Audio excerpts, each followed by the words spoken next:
Innal hamdalillah nahmaduhu wa nasta'inuhu wa nastaghfiruh wa na'udzu billahi min syururi anfusina wa sayyiati a'malina. May yahdihillahu fala mudhillalah wa may yudlil fala hadiyalah. Asyhadu an la ilaha illallah wahdahu la syarikalah wa anna Muhammadan abduhu wa rasuluhu la nabiyya ba'da. Allahumma salli wa sallim wa barik ala Muhammadin wa ala alihi wa ashabihi ajma'in wa man tabi'ahum bi ihsan ila yaumiddin, amma ba'd. Ya ayyuhalladzina amanu taqullaha haqqa tuqatih wa la tamutunna illa wa antum muslimun. Ya ayyuhalladzina amanu taqullaha wa qulu qawlan sadida yuslih lakum a'malakum wa yaghfir lakum dzunubakum wa may yuti'illaha wa rasulahu faqad faza fawzan 'azima. Ma'asyiral muslimin, ma'asyiral muslimat, rahimani wa rahimakumullah. Ibu jamaah pengajian Soleha Jakarta dan Soleha Singapura yang semoga dirahmati Allah, dan siapapun yang ikut bergabung pada kajian kita di pagi hari ini, alhamdulillah di hari yang cerah ini Allah perjumpakan kita kembali di majelis yang mulia. Semoga hadirnya kita di majelis ini meskipun kita masih melalui virtual, insya Allah menjadi keberkahan bagi kita, dan yang lebih utama lagi menjadikan penambahan ilmu kita, wawasan kita untuk meningkatkan iman dan taqwa kita, dan tentu untuk memperbaiki amal ibadah kita. Sebab Rasulullah berjanji, siapa man sanaka thariqan yaltamisu fihi ilman sahhalallahu lahu bihi thariqan ila jannah. Barang siapa yang mau melapangkan waktunya untuk menghadiri majelis ta'lim, untuk mencari ilmu, maka Allah akan mudahkan jalannya menuju surga. Semoga kita akan Allah mudahkan jalannya menuju surga. Amin ya rabbal alamin. Salawat serta salam semoga terlimpahkan, tercurahkan kepada Nabi kita Rasulullah Muhammad sallallahu alaihi wasallam. Semoga tercurah kepada seluruh keluarga, sahabat, dan seluruh pengikutnya hingga yaumil akhir. Ibu jamaah sekalian yang semoga dirahmati Allah, kita melanjutkan sesi akhir dari bab tentang sholat, yakni doa-doa atau bacaan dalam sholat. Terakhir kita sudah membahas sampai doa rukuk dan sujud, dan doa di antara duduk di antara dua sujud. Setelah semua doa-doa itu selesai, tentu ada ritual terakhir dalam sholat, yaitu tasyahud. Kalau bahasa kita itu, tasyahud itu bersyahadat. Asal kata daripada syahada, tasyahud, orang yang bersyahadat. Tetapi di dalam syahadat itu tentu ada tata caranya. Karena syahadat itu sesungguhnya pengagungan kepada Allah. Maka tasyahud itu disebut juga dengan at-tahiyat. Karena tahiyat itu artinya pujian, sanjungan. Berarti orang yang tasyahud sesungguhnya sedang tahiyat, memuji Allah, menyanjung Allah. Maka bacaan tasyahud dengan at-tahiyatu lillah. Segala puji bagi Allah. Kadang-kadang ada juga yang lafaznya at-tahiyatul mubarakatus salawatut thayyibah.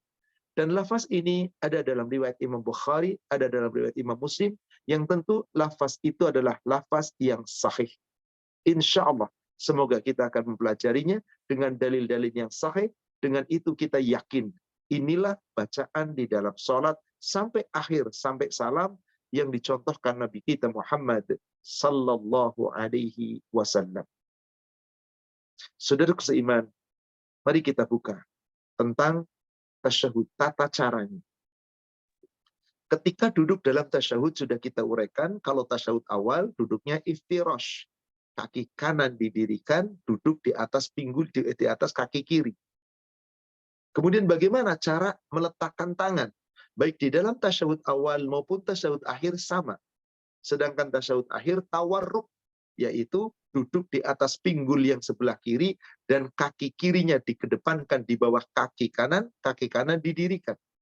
Jika tidak mampu, tidak mengapa, ditidurkan. Artinya di sini tata cara duduknya sudah, tinggal bacaannya dan cara meletakkan tangannya. Lalu kapan menunjuk atau kapan berisyarat? Coba kita sekarang akan buka hadisnya. Pertama, kita lihat di kitab Bulughul Maram dulu. Hadis nomor 333.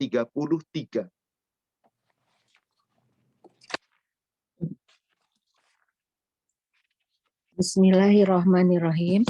Dari Ibnu Umar radhiyallahu an, Rasulullah Shallallahu alaihi wasallam apabila duduk tasyahud, beliau meletakkan tangan kirinya di atas lutut kirinya dan tangan kanannya di atas lutut kanannya sambil membuat lipatan 53 memakai jari-jarinya, dan beliau berisyarat dengan jari telunjuknya.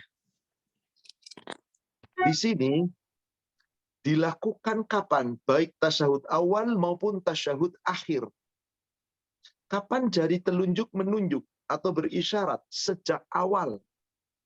Bukan ketika bacaan asyhadu alla ilaha illallah baru kemudian ditunjukkan. Coba perhatikan baik-baik hadis ini. Abdullah bin Umar, semoga Allah meridhoinya, meriwayatkan anna Rasulullah sallallahu alaihi wasallam, bahwasanya adalah Rasulullah sallallahu alaihi wasallam kana idza waqa'a qa'ada litasyahhud, adalah Rasulullah sallallahu alaihi wasallam apabila duduk dalam tasyahud. Tidak disebutkan tasyahud yang mana. Berarti awal maupun akhir sama saja. Wada'a yadahul yusra ala rukbatahil yusra, diletakkan tangan kirinya di atas lututnya yang kiri. Nanti dalam riwayat Muslim, pahanya yang kiri. Sama saja maknanya. Karena orang meletakkan di atas paha berarti pasti di atas lutut. Karena lututnya sedang menghadap ke arah kiblat. Kemudian wal yumna alal yumna. Yang kanan juga diletakkan di atas tangan yang di atas paha yang kanan. Atau lutut yang kanan. Wa qa'ada salasatu wa khamsin. Lalu beliau melipat dengan angka 53. Menjadikan tangannya menjadi angka 53. Jadi sejak awal tasyahud duduk, ini di atas paha kiri atau lutut kiri, ini di atas paha kanan atau lutut kanan, langsung membuat genggaman salasa wa khamsin, 53. Inilah genggaman 53. Nah, di mana ini adalah angka 5, maka tata jari-jarinya begini, bukan menggenggam begini, tetapi jari ibu jari dengan jari tengah dipertemukan. Lalu jari yang lainnya ngiringi. Tapi berongga seperti ini. Jadi ini angka 5. Lalu kita lihat seperti ini. Ini angka 1, 2, 3. Jadi ini itu simbol angka 3 dalam Arab. Ini 5, ini 3. Nah, inilah genggaman 53. Letakkan di atas paha kiri, paha kanan atau lutut kanan. Lalu setelah itu Rasulullah mengatakan bahwasanya, Abdullah bin Umar mengatakan fa asyara bi isba'ihil sababah. Beliau berisyarat dengan jari telunjuknya. Kata-kata asyara berarti dia bisa diam begini, dia bisa bergerak seperti ini, bisa bergerak cepat, bisa bergerak lambat, bisa bergerak terkadang gerakan-gerakan, yang penting isyarat. Dan tidak dikatakan sepanjang itu. Sepanjang itu boleh, di tengah-tengah itu boleh, ketika lafaz-lafaz Allah saja boleh. Yang jelas dari awal sudah begini. Bukan begini dulu, lalu at-tahiyat dan seterusnya, setelah Allahumma asyhadu an la ilaha illallah baru begini. Dari awal sudah begini. Tinggal apakah ini berisyarat, apakah ini dia menunjuk. Maka kemudian di sini dikatakan bahwasanya rawahu Muslim, diriwayatkan oleh Imam Muslim. Wa fi riwayatin, dan dalam satu riwayat bagi Imam Muslim ada tambahan begini. Wa qabadha asbabi'ahu. Beliau menggenggam seluruh jari-jarinya. Nah, seperti ini. Genggam seluruh jarinya. Kemudian wa asyara billati taliyal ibham. Berisyarat dengan jari yang dekat dengan ibu jari. Apa itu jari dekat dengan ibu jari? Ini ibu jari yang paling dekat telunjuk. Makanya berisyarah dari awal. Silakan cepat-cepat silakan. Yang penting jangan main-main seperti ini. Ada yang ke bawah, ke kanan, ke kiri, diputar-putar. Jangan berlebihan. Sudahlah, bergerak sedikit itu pun sudah masuk daripada isyarat. Inilah hadis yang diriwayatkan oleh Imam Muslim, Bukhari Muslim. Sekarang kita lihat dalam lafaz Imam Muslim seperti apa cara duduk tasyahud. Ibu sekarang lihat Sahih Muslim nomor 536. 536. Bismillahirrahmanirrahim. Cara duduk dalam sholat. Dari Amir bin Abdullah bin Zubair radhiyallahu an, dari bapaknya, katanya, apabila Rasulullah Shallallahu alaihi wasallam duduk dalam sholat, diletakkannya kakinya yang kiri antara paha dan betis, serta menegakkan tumit kanan, meletakkan tangan kiri di lutut kiri, meletakkan tangan kanan di paha kanan, dan menunjuk dengan telunjuk. Menunjuk cukup. Isyarat di sini diartikan menunjuk. Ini sudah isyarat bahwa dia menunjuk. Karena semuanya menggenggam. Kemudian dia berisyarat dengan tunjukkan. Menunjuk dari awal. Dari awal. Ibu tambahkan untuk menyempurnakan 537-nya. Dari Amir bin Abdullah bin Zubair radhiyallahu an, dari bapaknya, katanya, apabila Rasulullah Shallallahu alaihi wasallam duduk mendoa tasyahud dalam sholat, diletakkannya tangan kanan atas paha kanan, tangan kiri atas paha kiri. Beliau menunjuk dengan telunjuk, meletakkan ibu jari di jari tengah, serta meletakkan telapak tangan kiri di atas lutut. Coba kita lihat di sini. Mirip-mirip. Ada yang mengatakan kalau meletakkan tangan kiri di atas lutut, berarti lutut menghadap ke depan, ini lutut. Begini. Ada yang meletakkan begini. Ada yang di atas paha, berarti begini. Silakan, sama saja. Kemudian, tangan kanan juga di atas paha kanan. Meletakkan ibu jari di jari tengah. Nah. Kemudian apa? Menunjuk dengan telunjuk. Makna-makna ini sama. Jadi ketika di pekan lalu ada yang bertanya, Ustadz gimana Ustadz? Apakah menggenggam? Kapan menunjuk? Bagaimana caranya? Di hari ini kita tunjukkan semua dalilnya. Bahwasanya Rasulullah SAW dari awal sudah membuat genggaman 53. Yang namanya genggaman 53, jempol diletakkan di jari tengah. Lalu membuat lingkaran seperti ini. Kemudian jari menunjuk. Maka ini isyarat dari angka 3. Itulah yang dimaksud genggaman 53. Lalu Anda menunjuk sepanjang terus sampai selesai salam, silakan. Anda berisyarat sejenak dalam sholatnya ketika tasyahud, silakan. Anda berisyarat terus-menerus, silakan. Kadang-kadang lambat begini, kadang-kadang cepat sekali, silakan. Yang penting isyarat, jangan berlebihan.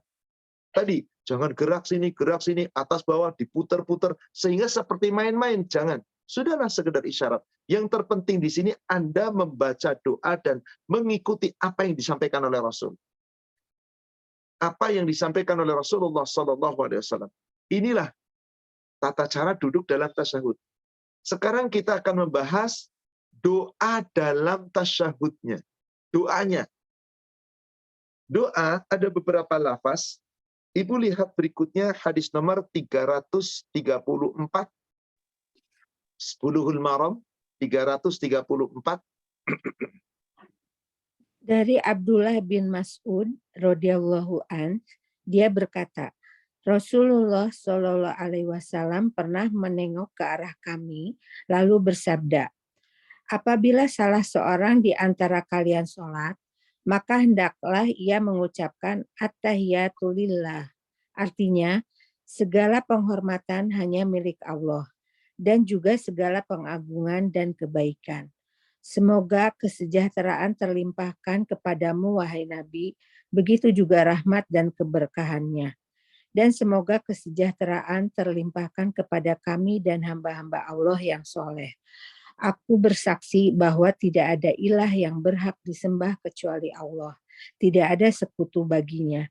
Dan aku bersaksi bahwa Muhammad adalah hambanya dan utusannya. Kemudian pilihlah doa yang paling ia sukai, lalu berdoalah dengannya. Disinilah tata tertib kita tasyahud. Tidak boleh langsung berdoa kecuali memuji Allah dulu, menyanjung Allah, dan bersolawat kepada Nabi. Asbabul wurus, turunnya hadis tadi 334 adalah ketika ada seorang di dalam sholat, begitu tasyahud langsung berdoa tanpa menyanjung Allah, tanpa bersolawat. Maka kata Rasulullah, orang ini tergesa-gesa. Orang ini tergesa-gesa. Kemudian beliau memanggilnya, bersabda, kalau kamu sujud, kalau kamu sholat, dan kamu berdoa dalam sholat, maksudnya ketika masih dalam sholat, doa dalam tasyahud, jangan begitu duduk langsung doa, tetapi hendaklah memuji Allah, menyanjung Allah. At-tahiyat, itu artinya pujian dan sanjungan. Tahiyat, sanjungan, pujian. Bahasa Arabnya tahiyat. Maka ketika kita salam, Assalamualaikum, itu kita sedang tahiyat. Yaitu apa? Memberikan pujian dan sanjungan kepada orang yang kita temui dengan doa. Assalamualaikum warahmatullahi. Berarti kamu sedang dapat pujian dengan doa. Selamat sejahtera atasmu dan berkah Allah tercurah atasmu. Rahmat Allah dan berkah tercurah atasmu. Itu namanya tahiyat. Kita memuji Allah, menyanjung Allah, itu at-tahiyat. Nah, apabila ada seorang sholat tapi tidak at-tahiyat, tidak memuji, menyanjung Allah, maka sholatnya tidak sempurna. Dia tergesa-gesa. Maka Allah tidak akan mengabulkannya karena dia berdoa dalam sholat tidak sesuai aturan. Maka aturannya adalah tahiyat kepada Allah, menyanjung Allah, memuji Allah dengan bacaan tentu yang telah ditetapkan Rasul, dan kemudian sholawat kepada Nabi. Setelah itu terserah Anda, pilih doa yang Anda inginkan. Terserah Anda. Tentu doa-doa yang telah dicontohkan Rasul. Karena betapa banyak doa yang dicontohkan Rasul. Anda pilih, salah satunya silakan. 2, 3, silakan. Andai sholat kita sendiri. Tapi kalau sholat kita berjamaah, kita wajib mengikuti imam. Setelah kita membaca satu doa, ternyata imam sudah salam, stop, ikuti imam, kita salam. Tapi kalau kita sholat sendiri, bagi wanita yang sholatnya tidak diwajibkan ke masjid, silakan sholat. Silakan doa yang panjang. Bagi kita ketika sholat sunnah sendiri, silakan doa yang panjang. Coba kita lihat asbabul wurus dari hadis tadi nomor 334. Ibu baca dulu Bulughul Maram 336. 336. Dari Fadalah bin Ubaid radhiyallahu an, dia berkata, Rasulullah Shallallahu Alaihi Wasallam pernah mendengar seorang laki-laki berdoa dalam sholatnya, namun ia tidak memuji Allah dan tidak bersolawat kepada Nabi Shallallahu Alaihi Wasallam. Maka Nabi Shallallahu Alaihi Wasallam bersabda, orang ini tergesa-gesa. Kemudian beliau memanggilnya dan bersabda, apabila salah seorang di antara kalian sholat, maka mulailah dengan memuji Tuhannya dan menyanjungnya. Lalu hendaklah ia bersolawat kepada Nabi Shallallahu Alaihi Wasallam, kemudian berdoalah sesuai dengan kehendaknya. Inilah dia aturannya. Adabnya ketika kita berdoa dalam sholat. Memuji Allah, menyanjung Allah, setelah itu bersolawat kepada Rasulullah, setelah selesai silakan Anda berdoa. Apa doa tahiyatnya? Tadi telah disebutkan di nomor 334. At-tahiyatu lillah was-salawatu wat-thayyibah. Assalamu alayka ayyuhan nabi sallallahu alaihi wasallam.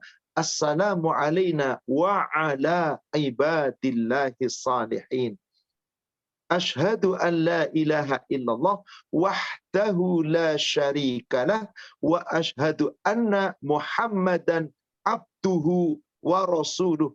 Inilah salah satu lafaz tahiyat. Tapi ibu bisa melihat di hadis berikutnya, yaitu di hadis nomor 335 Bulughul Maram. Itu sedikit berbeda. Dengan apa at-tahiyatnya?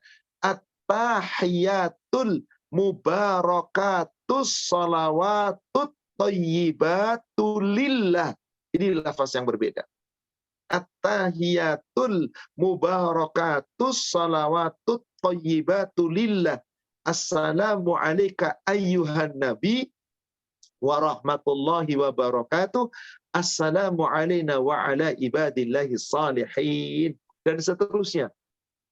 Asyhadu an la ilaha illallah wa asyhadu anna Muhammadar Rasulullah wa asyhadu anna Muhammadar Rasulullah. Selesai.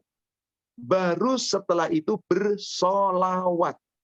Inilah tahiyat, pujian dan sanjungan. Pujian dan sanjungan kepada Allah nomor 1. Lalu bersyahadat. Sebelum syahadat, pujian dan sanjungan kepada Rasul. Pujian dan sanjungan untuk kita dan semua hamba-hamba yang saleh. Menyeluruh di situ. Untuk Allah, untuk Rasul, untuk hamba-hamba yang saleh. Coba perhatikan. At-tahiyatul mubarakatus salawatut thayyibatu lillah. Allah dulu. At-tahiyatul, segala kebaikan, segala pujian dan segala sanjungan. Mubarakatun, yang penuh dengan barokah. Salawatut thayyibah, segala bentuk kebaikan-kebaikan. Lillah, hanya milik Allah. Baru assalamu alaika ayyuhan nabi. Selamat sejahtera tercurah atasmu wahai nabi. Warahmatullahi wabarakatuh. Dan selamat kesejahteraan dan rahmat Allah. Barokah tercurah atasmu. Seakan-akan sedang memberikan salam. Berdoa kepada Nabi. Kemudian setelah itu, assalamu alaina wa ala ibadillahi salihin. Selamat dan sejahtera tercurahkan untuk kami dan untuk orang-orang yang beriman. Hamba-hamba Allah yang saleh. Baru setelah itu tasyahud. Tasyahudnya ada berbeda. Kalau kita pakai yang at-tahiyatul mubarakatus salawatut thayyibah, tasyahudnya asyhadu alla ilaha illallah wa asyhadu anna Muhammadar Rasulullah. Tapi kalau kita pakai tasyahud yang pertama tadi, at-tahiyatul lillah wassalawatu wat thayyibah, assalamu alayka dan seterusnya sama, syahadatnya berbeda. Asyhadu alla ilaha illallah wahdahu la syarikalah wa anna Muhammadan abduhu wa rasuluh. Sedikit berbeda lafaznya, tapi maknanya sama. Hanya penegasan. Asyhadu alla ilaha illallah, aku bersaksi bahwasanya tidak ada ilah kecuali Allah, wahdah, dialah Allah yang esa, la syarikalah, tidak ada sekutu baginya, dan aku bersaksi Muhammad hamba dan utusan Allah. Lebih komplit pengucapannya. Silahkan ibu bisa milih. Tapi rasa-rasanya kebanyakan kita yang at-tahiyatul mubarakatus salawatut thayyibatu lillah. Dari dulu, dari kecil guru kita ngajarkan begitu. Halal, hadisnya sahih. Yang at-tahiyatul lillah wassalawatu wat thayyibah dan seterusnya, yang syahadatnya sedikit berbeda. Asyhadu an la ilaha illallah wahdahu la syarikalah wa anna Muhammadan abduhu wa rasuluh. Silahkan, dua-duanya ibu boleh pakai. Kadang pakai yang ini, kadang pakai yang ini, halal insya Allah. Setelah ini baru sholawat. Sekarang kita lihat lafaz sholawat. Ibu menuju ke hadis Bulughul Maram 337. Dari Abu Mas'ud Al-Ansari radhiyallahu an, dia berkata, Basir bin Sa'ad berkata, wahai Rasulullah, Allah menyuruh kami agar bersolawat kepadamu. Maka bagaimanakah caranya kami bersolawat kepadamu? Beliau terdiam sejenak, kemudian bersabda, ucapkanlah oleh kalian, ya Allah, berilah solawat kepada Muhammad dan keluarga Muhammad, sebagaimana engkau telah memberi solawat kepada Ibrahim, dan berikanlah keberkahan kepada Muhammad dan keluarga Muhammad, sebagaimana engkau telah memberikan keberkahan kepada Ibrahim di alam semesta. Sesungguhnya engkau maha terpuji lagi maha mulia, dan ucapkanlah salam sebagaimana yang kalian ketahui. Inilah cara kita bersolawat kepada Nabi dalam sholat. Telah diatur, jangan ditambah, jangan dikurang. Kecuali ada lafaz yang lain, silahkan. Bukankah di surat 33 ayat ke-56 kita diperintah oleh Allah bersolawat kepada Nabi? Maka wajib hukumnya. Dan tentu sholawat bukan ada sholawat, asal sholawat, tapi taslim. Coba ibu buka surat 33 ayat 56, bagaimana perintah Allah kepada kita?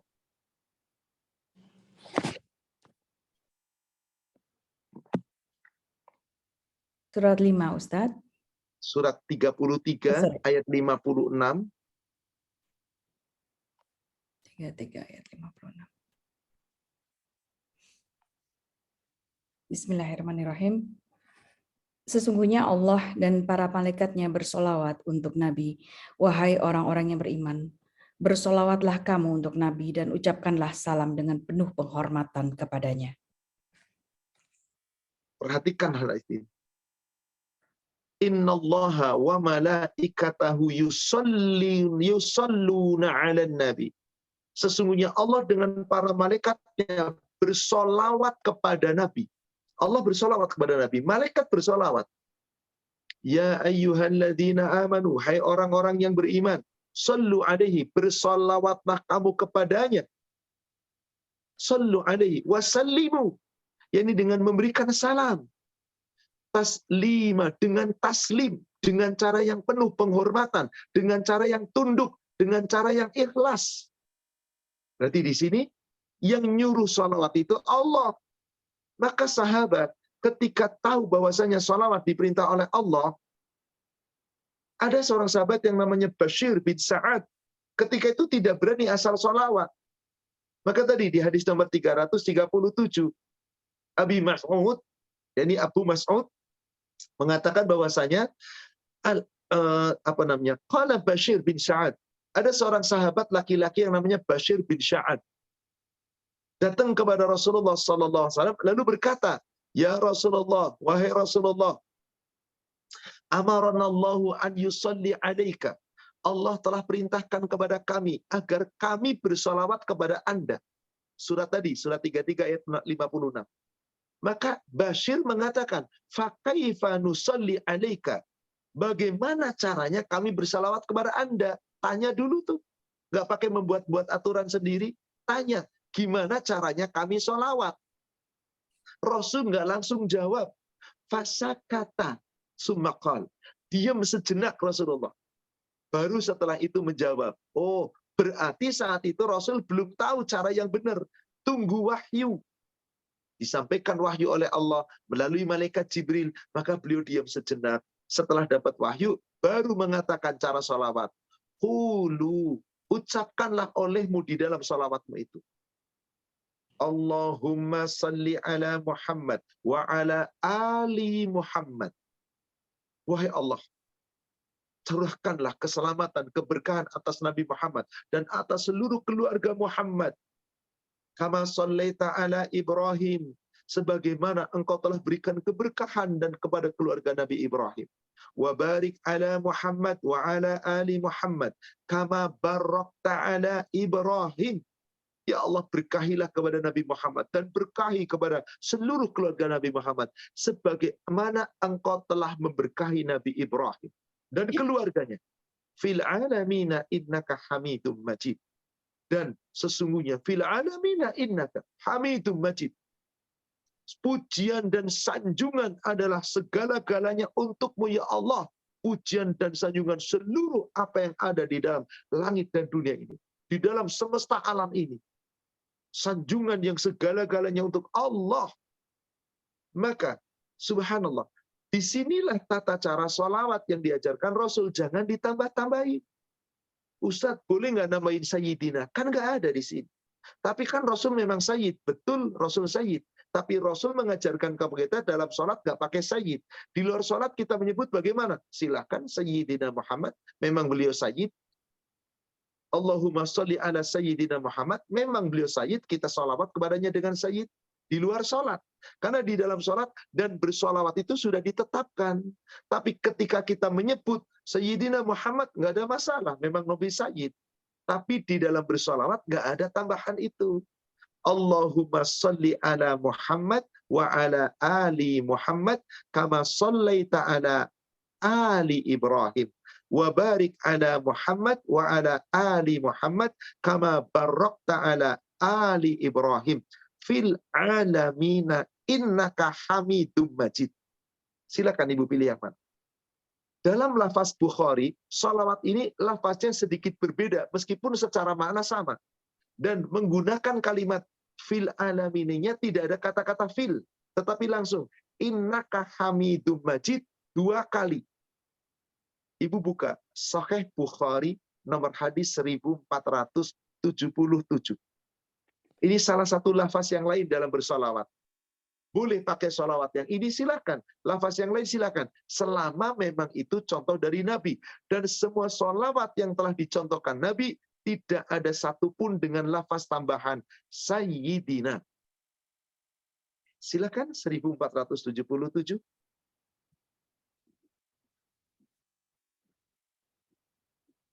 Dari Abdurrahman bin Abu Laila radhiyallahu an, katanya, Ka'ab bin Ujrah menjumpai saya, lalu ia berkata, bolehkah saya hadiahkan kepada engkau satu hadiah yang saya dengar dari Nabi Sallallahu Alaihi Wasallam? Jawab saya, ya baiklah. Hadiahkanlah kepada saya. Lalu ia berkata, kami bertanya pada Rasulullah Sallallahu Alaihi Wasallam, bagaimanakah caranya salawat kepada Tuhan sekeluarga? Sesungguhnya Tuhan telah mengajar cara kami memberi salam. Beliau bersabda, bacalah, wahai Tuhan, berilah rahmat atas Muhammad dan keluarga Muhammad, sebagaimana Engkau telah memberi rahmat atas Ibrahim dan keluarga Ibrahim. Sesungguhnya Engkau maha terpuji lagi maha mulia.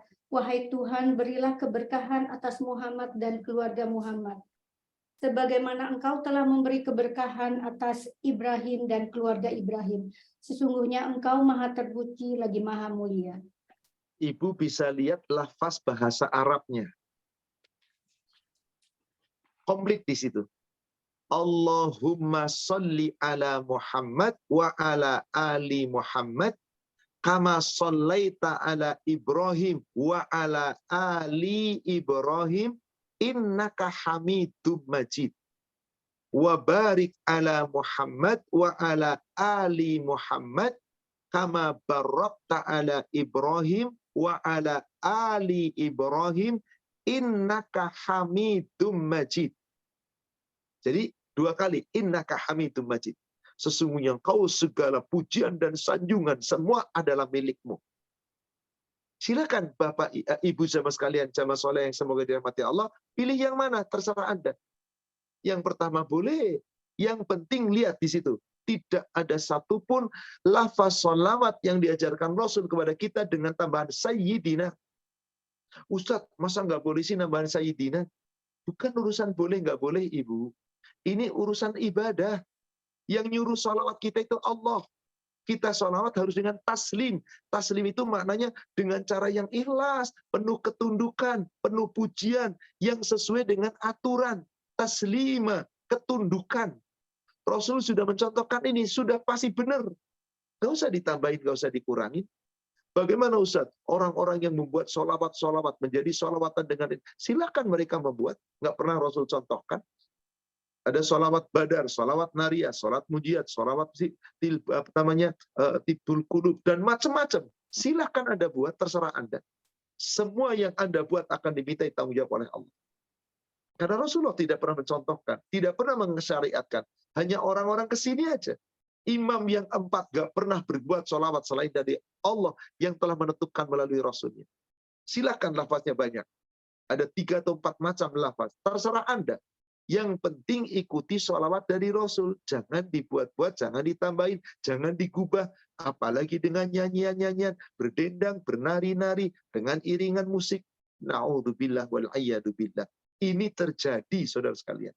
Padahal Rasulullah sudah mengisyaratkan. Jangan membuat aturan-aturan dalam beribadah.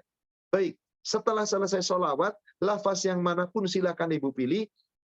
Tentu, tadi diperintahkan apa? Silakan Anda memilih doa yang Anda sukai. Silakan kita memilih doa yang kita inginkan.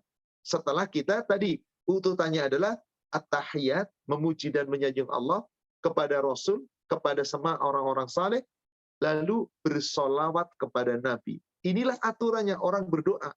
Maka apabila kita berdoa kepada Allah, doa yang sifatnya ingin kita bersama-sama kepada Allah, jangan langsung minta. Puji Allah dulu, sanjung Allah dulu, baru sholawat. Setelah itu baru minta.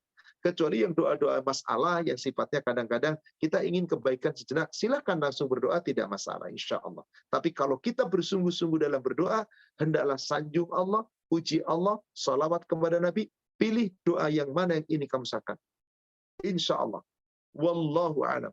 Kita lanjutkan. Doa sebelum salam. Setelah selesai membaca tasyahud dan sholawat. Apa itu? Ada beberapa doa yang dicontohkan.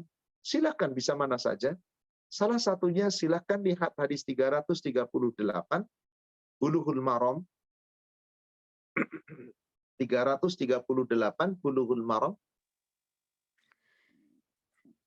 Dari Abu Hurairah radhiyallahu an, dia berkata, Rasulullah Shallallahu alaihi wasallam bersabda, apabila salah seorang di antara kalian telah bertasyahud, maka hendaklah ia berlindung kepada Allah dari 4 perkara, yaitu berdoa, ya Allah, sesungguhnya aku berlindung kepadamu dari siksa neraka jahanam, siksa kubur, fitnah kehidupan dan kematian, dan dari kejahatan fitnah Al-Masih Ad-Dajjal.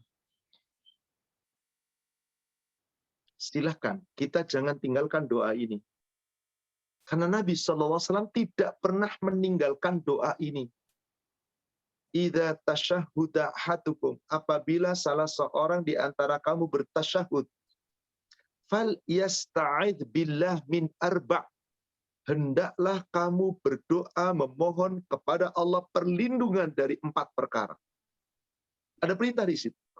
Fal yasta'id, maka hendaklah kamu meminta perlindungan billah kepada Allah min arba', dari 4 perkara.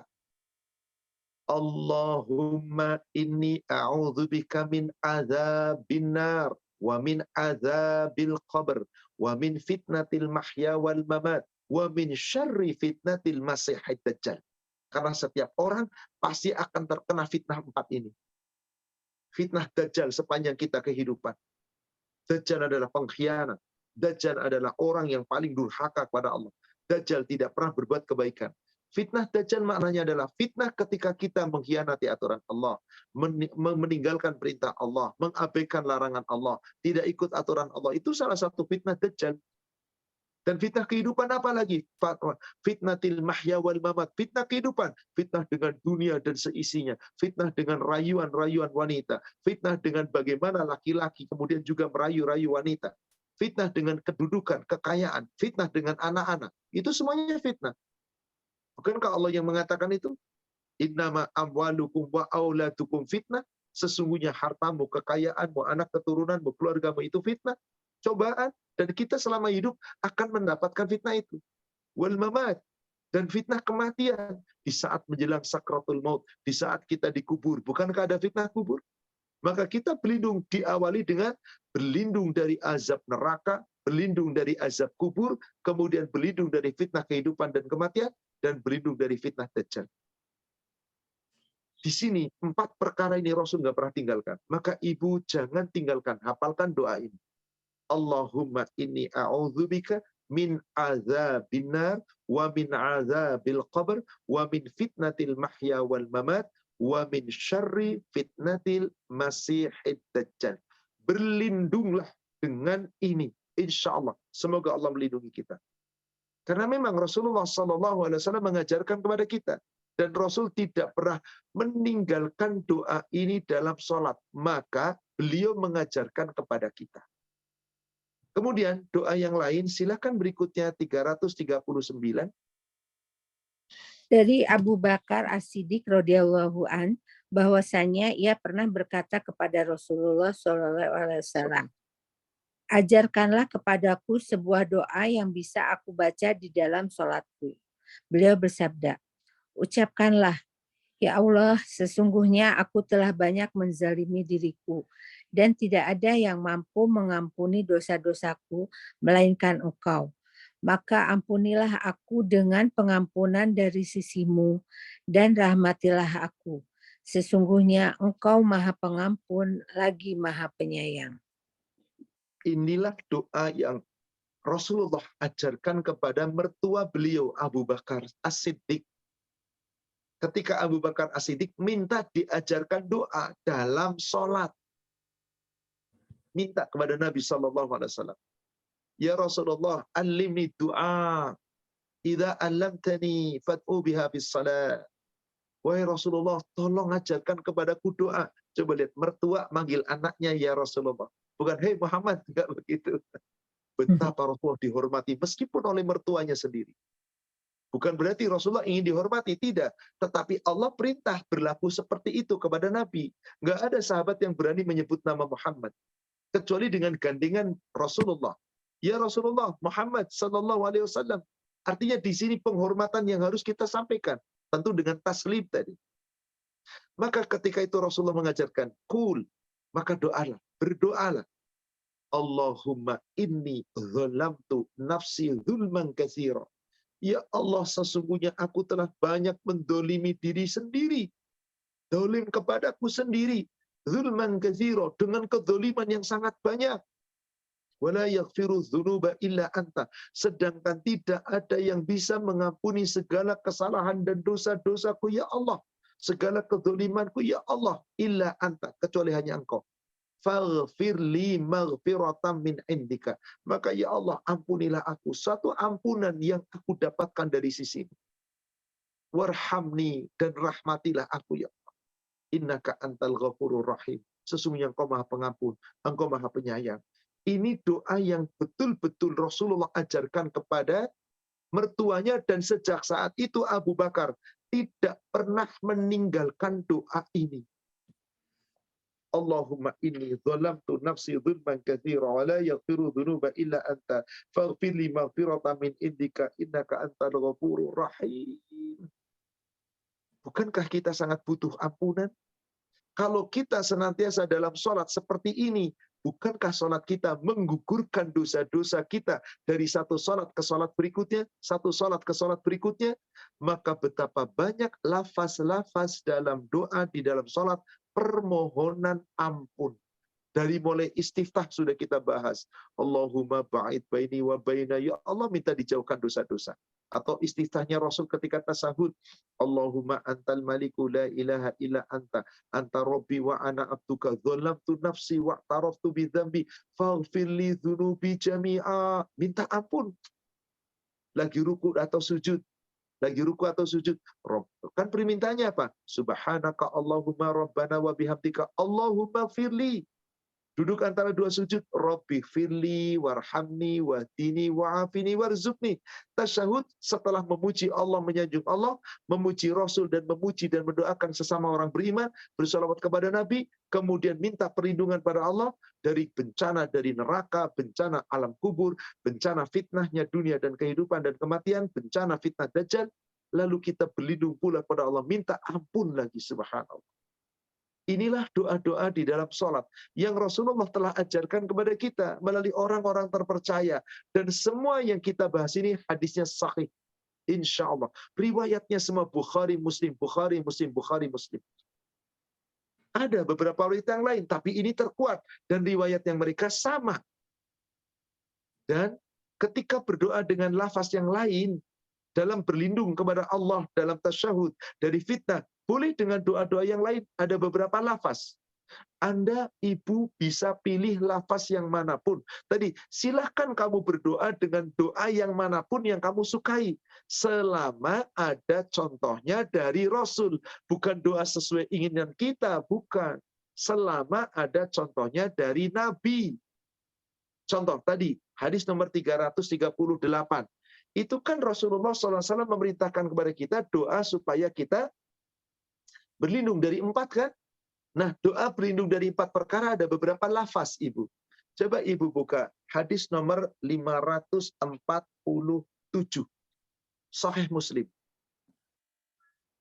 Dari Ibnu Abbas radhiyallahu anhu katanya, Rasulullah Shallallahu alaihi wasallam mengajarkan kepada mereka doa berikut ini.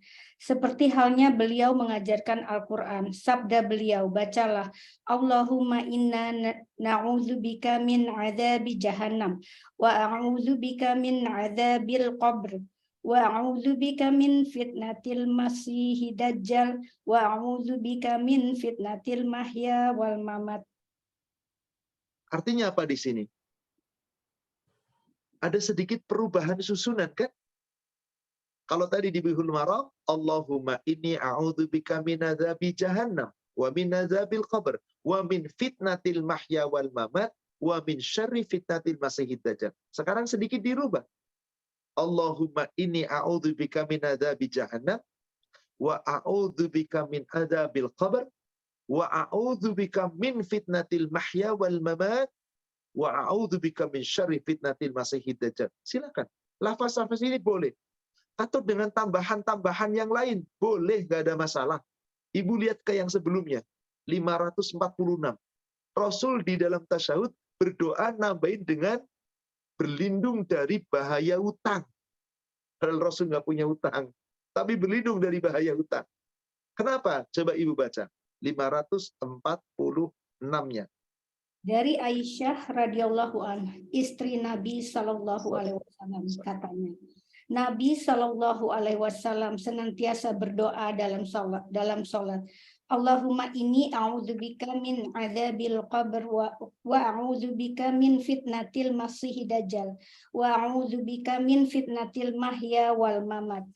Allahumma inni a'udzubika minal ma'sam wal maghram. Lalu bertanya seorang penanya, berapa banyakkah hutang Anda sampai Anda berlindung kepada Allah ya Rasulullah? Jawab beliau, apabila seseorang terlibat hutang, kalau dia bicara, biasa dusta. Kalau dia berjanji, biasa mungkir. Subhanallah. Ada tambahan. Dan ada yang dihilangkan satu. Allahumma inni a'udzubika min azabil qabr. Wa a'udzubika min fitnatil mahya wal mamat. Wa a'udzubika min syarri fitnatil masiihid dajjal. Allahumma inni a'udzubika minal ma'tham wal maghram. Apa itu artinya? Coba Ibu lihat footnote-nya. Apa itu artinya? Wahai Allah, aku berlindung denganmu dari siksa kubur, dari bencana kejahatan Al-Masih Dajjal, dan dari bencana hidup dan mati. Wahai Allah, aku berlindung denganmu dari dosa dan hutang.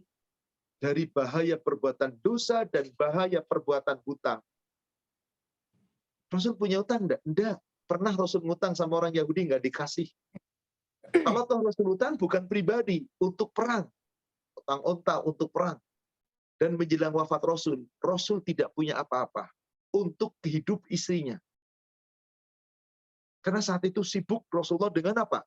Terakhir sebelum wafat itu kan beliau haji. Sepulang haji, beliau masih melanjutkan dakwah. Sehingga beliau tidak memiliki apa yang beliau bisa untuk keluarganya. Maka baju besinya yang biasa beliau pakai untuk perang, dijaminkan, digadekan kepada seorang Yahudi. Lalu diberikanlah beberapa sok gandum. Dibagikan untuk seluruh isinya. Itu bekal kalian hidup. Beberapa sok gandum. Kemudian apa yang terjadi? Sampai Rasulullah wafat, beliau meninggalkan hutang itu. Untuk isi-isinya. Bahan makanan. Tapi beliau sesungguhnya tidak punya hutang. Kenapa? Ada gadai di sana. Ada barang jaminan. Kalau nggak bayar hutang, lunas hutang Rasul. Karena ada jaminan. Tapi Rasul berpesan kepada Ali, ya Ali, apabila aku meninggal, sesungguhnya baju besiku tergadai. Karena aku meminjam beberapa sok gandum. Untuk apa? Untuk istri-istriku. Maka saat itu kemudian Rasulullah berpesan, jika aku meninggal ya Ali, tebuslah. Ali, mantunya sendiri yang menebus. Ditebusnya, kemudian dibayarnya lunas hutang gandum itu. Jadi Rasul tidak membawa hutang. Subhanallah. Seorang nabi, pemimpin tertinggi, orang yang dijamin masuk surga di tempat paling tinggi, orang yang satu-satunya telah dijamin oleh Allah memiliki syafaat. Mau meninggal, beliau hutang gandum untuk makan. Bagaimana pemimpin sekarang? Bermewah-mewah, bermegah-megah. Seakan-akan aku dulu yang harus megah. Bagaimana memikirkan rakyat? Bagaimana memikirkan? Wallahu a'lam. Tapi insya Allah semoga akan ada dan tetap ada seorang pemimpin yang terus peduli dengan rakyat. Meskipun yang seperti ini kadang-kadang tidak disorot. Intinya, siapa yang jadi pemimpin, berlaku adillah. Karena pemimpin yang adil akan mendapatkan naungan nanti di yaumil akhir. Inilah dia rangkaian doa dalam sholat.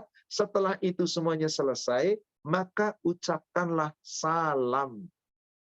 Setelah semua rangkaian itu selesai, ucapkanlah salam. Silahkan tadi doa-doa yang mana Anda mau pilih, terserah Anda. Anda berdoa yang mana, silahkan, terserah Anda. Artinya, beliau telah mencontohkan semua doa-doa yang sharih, yang sahih, yang masyhur. Dan insya Allah ini semuanya adalah semua diajarkan oleh Allah melalui malaikat Jibril. Pasti benar. Jangan ditambah, jangan dikurang. Ikuti. Sallu kama ra'aitumuni usalli. Salatlah sebagaimana kamu lihat aku salat. Penutup dari semua salat adalah salam ke kanan dan ke kiri. Ada beberapa tata tertib dalam salam. Silakan Ibu baca 340-nya di Bulughul Maram. Itu cetakannya itu ada 2 keliru di situ. 340 dan 341 sama. Itu bacaan salam Wa'il bin Hujr. Jadi si penyusun itu rupanya sudah diseratkan, disusun lagi di berikutnya. Ya nggak masalah, hanya sekedar salah cetak dalam penyusunannya. 340, 341 itu sama persis. Itu adalah bacaan ketika salam. Silakan dibaca.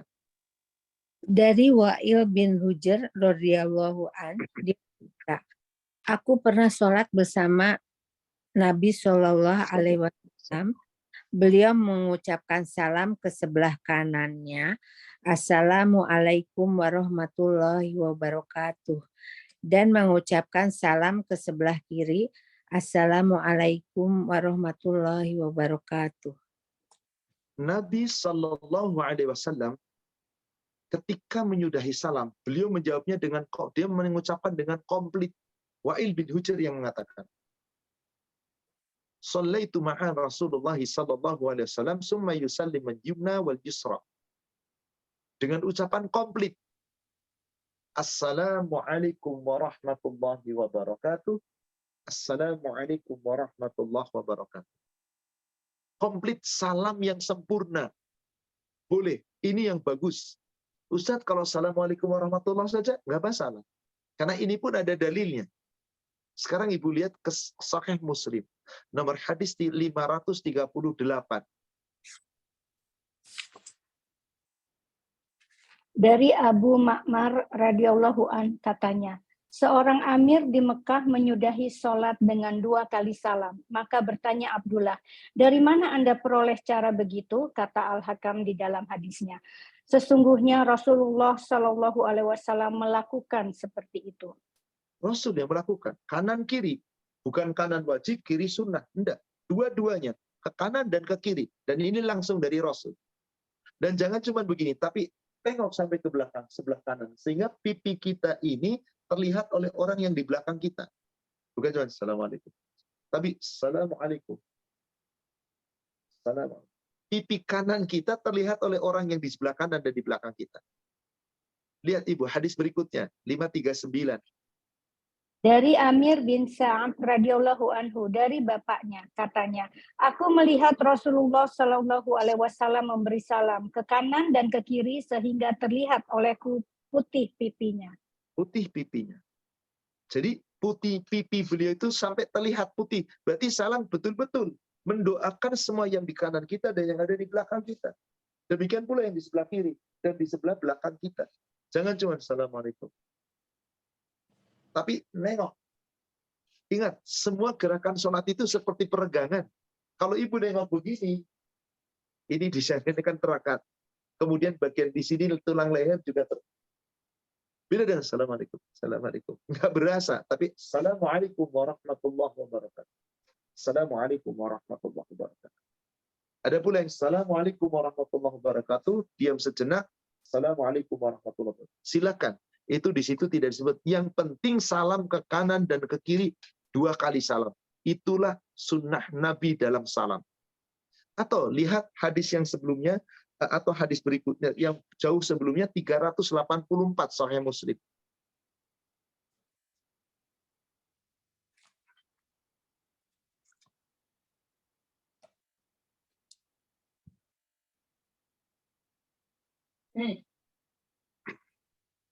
Afwan Ustadz, dari Jabir bin Samurah radhiyallahu an katanya, kami pernah menyudahi sholat kami ketika sholat bersama-sama Rasulullah Shallallahu Alaihi Wasallam dengan mengucapkan salam Assalamualaikum warahmatullahi sambil memberi isyarat dengan tangan ke kanan dan ke kiri.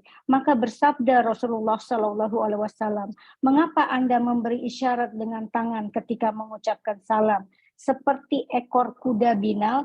Sesungguhnya sudah cukup kalau Anda letakkan tangan Anda di atas paha, lalu Anda ucapkan salam kepada saudara Anda yang di kanan dan di kiri Anda. Jadi begini, suatu ketika Rasulullah melihat ada seorang sahabat sholat, ketika tasyahud begini, sudah selesai dengan baca, kemudian apa? Ditutup, Assalamualaikum warahmatullahi wabarakatuh. Assalamualaikum. Jadi seakan Assalamualaikum warahmatullahi wabarakatuh. Assalamualaikum. Tangannya gerak kanan, tangannya gerak kiri. Assalamualaikum. Mengusap. Kenapa kamu berbuat salam seperti ekor kuda Bilal? Bukankah ekor kuda itu kadang-kadang gerak kanan, gerak ke kiri, tangannya gerak ke kanan, gerak. Cukup bagimu ketika salam, begini selesai, innaka hamidum majid, Allahumma inni a'udzubika, dan seterusnya, Allahumma inni dzalamtu, dan seterusnya selesai, tutup, letakkan. Tangan kanan tetap di paha kananmu, tangan kiri tetap di paha kirimu, dan ucapkan salam di kanan dan kirimu. Assalamualaikum warahmatullahi wabarakatuh. Assalamualaikum warahmatullahi wabarakatuh. Nggak ada gerakan apapun, nggak ada usap tangan, nggak ada Assalamualaikum. Nggak ada kisbay, nggak ada. Kisbay itu hanya untuk Ka'bah, untuk istilam bagi Hajar Aswad, bagi orang yang ketika tawaf tidak mampu menyentuh, hanya dari jauh. Bismillahirrahmanirrahim, Allahu Akbar. Boleh. Namanya istilam, mengecup. Jadi, Assalamualaikum warahmatullahi wabarakatuh. Assalamualaikum warahmatullahi wabarakatuh. Kadang-kadang kan begitu. Assalamualaikum warahmatullahi wabarakatuh. Dibuang ke kanan, Assalamualaikum warahmatullahi wabarakatuh. Lalu usap ngemukanya. Yang seperti ini tidak ada dalilnya sama sekali. Inilah rangkaian sholat Nabi Sallallahu Alaihi Wasallam sejak mulai berwudu sampai kemudian gerakan-gerakannya, sampai kemudian bacaan-bacaan doanya, sampai selesai salam. Semoga ilmu ini kita bisa manfaatkan dalam ibadah kita sholat sehari-hari. Insya Allah sholat kita semoga mencontoh sholatnya Nabi Sallallahu Alaihi Wasallam, sehingga sholat kita akan bermakna di hadapan Allah. Dan yang lebih penting lagi, inna sholata tanha 'anil fahsya'i wal munkar. Semoga sholat kita mampu mencegah diri kita dari segala perbuatan keji dan mungkar. Wallahu a'lam. Demikian saudaraku seiman, jamaah Soleha Singapura dan Jakarta yang semoga dirahmati Allah. Alhamdulillah, tuntas bahasan tentang sholat kita. Saya kembalikan kepada admin. Silakan kita bisa lanjutkan dengan sesi tanya jawab.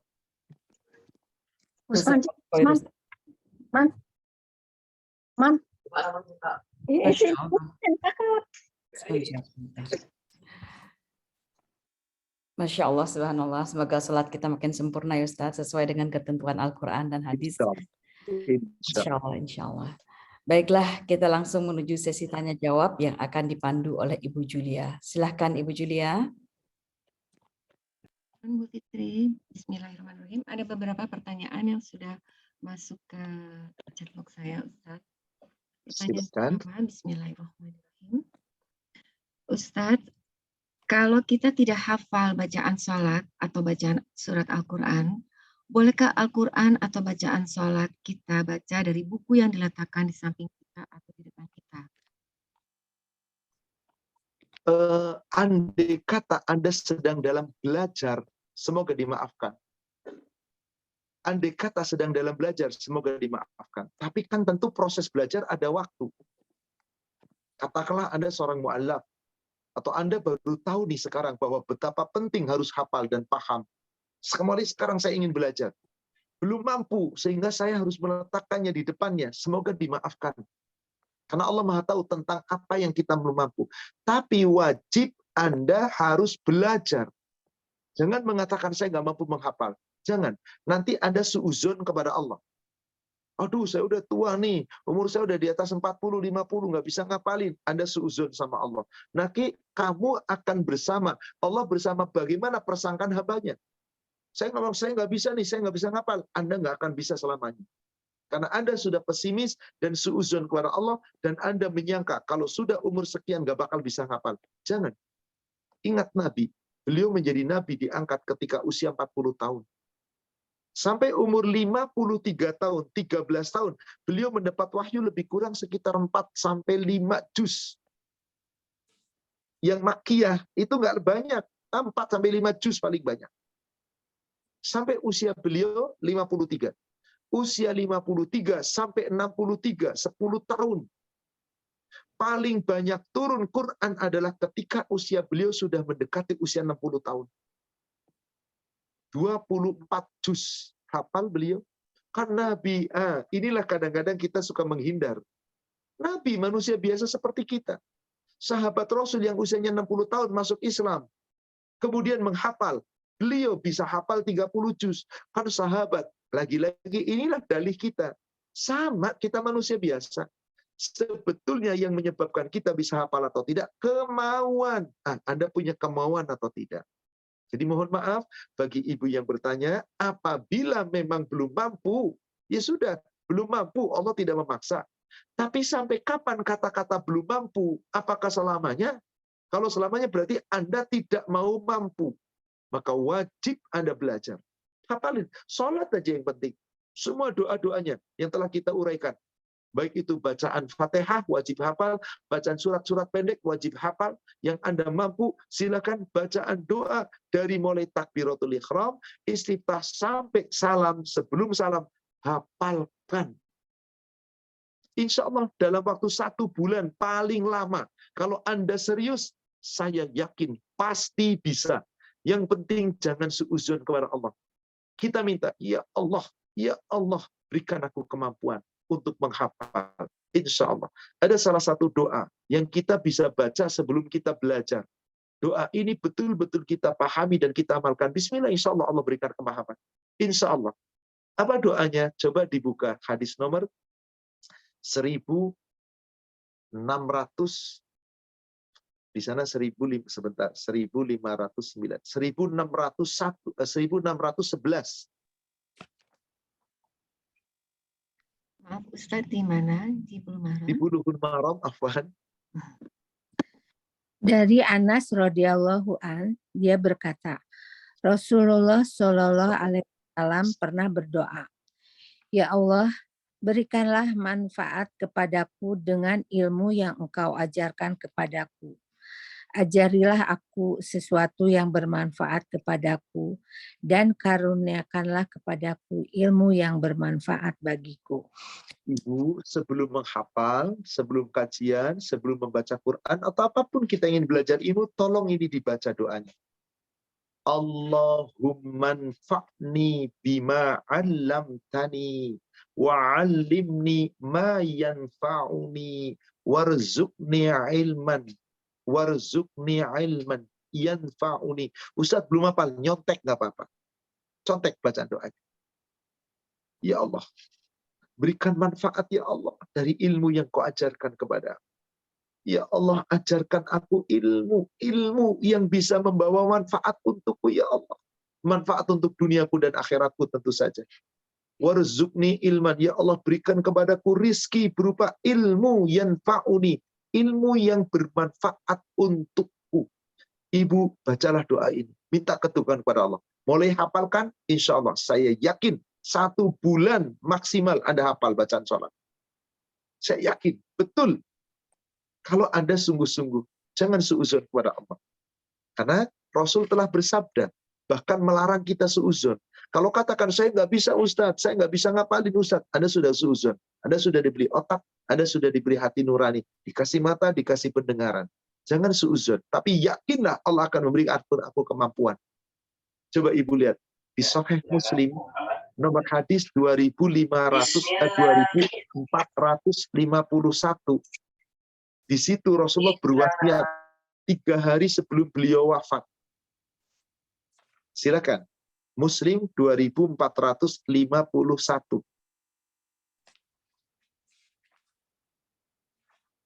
Pak Ustadz, dari Jabir bin Abdullah Al-Ansari radhiyallahu an katanya, 3 hari sebelum Rasulullah Shallallahu alaihi wasallam wafat, beliau bersabda, "Janganlah kamu mati melainkan baik sangka terhadap Allah Azza wa Jalla." Kalau Anda mengatakan saya nggak bisa ngapalin, berarti Anda buruk sangka sama Allah. Allah kasih ini kok. Allah kasih hati nurani kita, Allah kasih pendengaran, penglihatan sempurna. Saya yakin Anda bisa hafal dari ilmu dunia. Kenapa nggak hafal ilmu untuk sholat? Karena Anda belum berkemauan. Maaf, akhirnya apa? Seakan-akan suuzon kepada Allah. Nggak boleh. 3 hari sebelum Rasul wafat, beliau berwasiat kepada Jabir bin Abdullah. La tamutanna ahadukum. Maksudnya ini untuk kita semuanya. Jangan pernah kamu mati. Seorang di antara kamu mati. Jangan pernah mati. Illa, kecuali yuhsinudzon billah azza wa jal. Kamu mati dalam keadaan berbaik sangka. Ya Allah, aku sudah tua. Umurku sudah di atas 50. Berikan aku kemampuan, aku ingin menghafal ya Allah doa-doa dalam sholat agar aku bisa khusyuk dalam sholatku, aku bisa tumakninah dalam sholatku, agar aku bisa menghayati sholatku. Ya Allah berikan kemampuan. Ini namanya husnuzon. Kalau ya Allah aku nggak bisa, ya Allah aku nggak bisa baca, ya Allah nisuuzon. Tapi dalam proses belum bisa membaca, saya sambil melihat semoga dimaafkan. Demikian wallahu a'lam.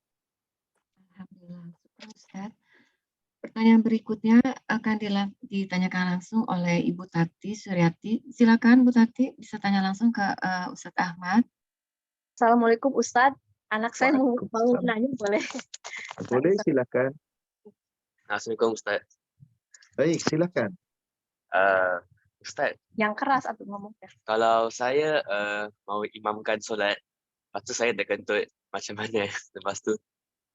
Boleh saya kasih imam dia ke abang saya ke mesti uduk, lepas tu ulang balik solat? Maaf, Anda seorang laki-laki mengimami sholat di rumah maksudnya. Ya Ustadz. Bolehkah? Atau saya sholatnya di masjid? Laki-laki tempat sholatnya di masjid. Tidak boleh seorang laki-laki mengimami orang wanita di rumahnya. Kecuali lantaran uzur. Ketika sakit, ketika nggak mampu ke masjid. Atau memang tidak ada masjid, jauh dari masjid. Yang nggak mungkin untuk bisa ditempuh. Karena akan menghabiskan waktu. Maka boleh. Buatlah jamaah di rumah. Tapi kalau dekat masjid dan mendengar panggilan di masjid azan, maka seorang laki-laki tidak boleh meninggalkan sholat berjamaah ketika terdengar suara azan. Coba Ibu buka hadis Bulughul Maram nomor hadis 429.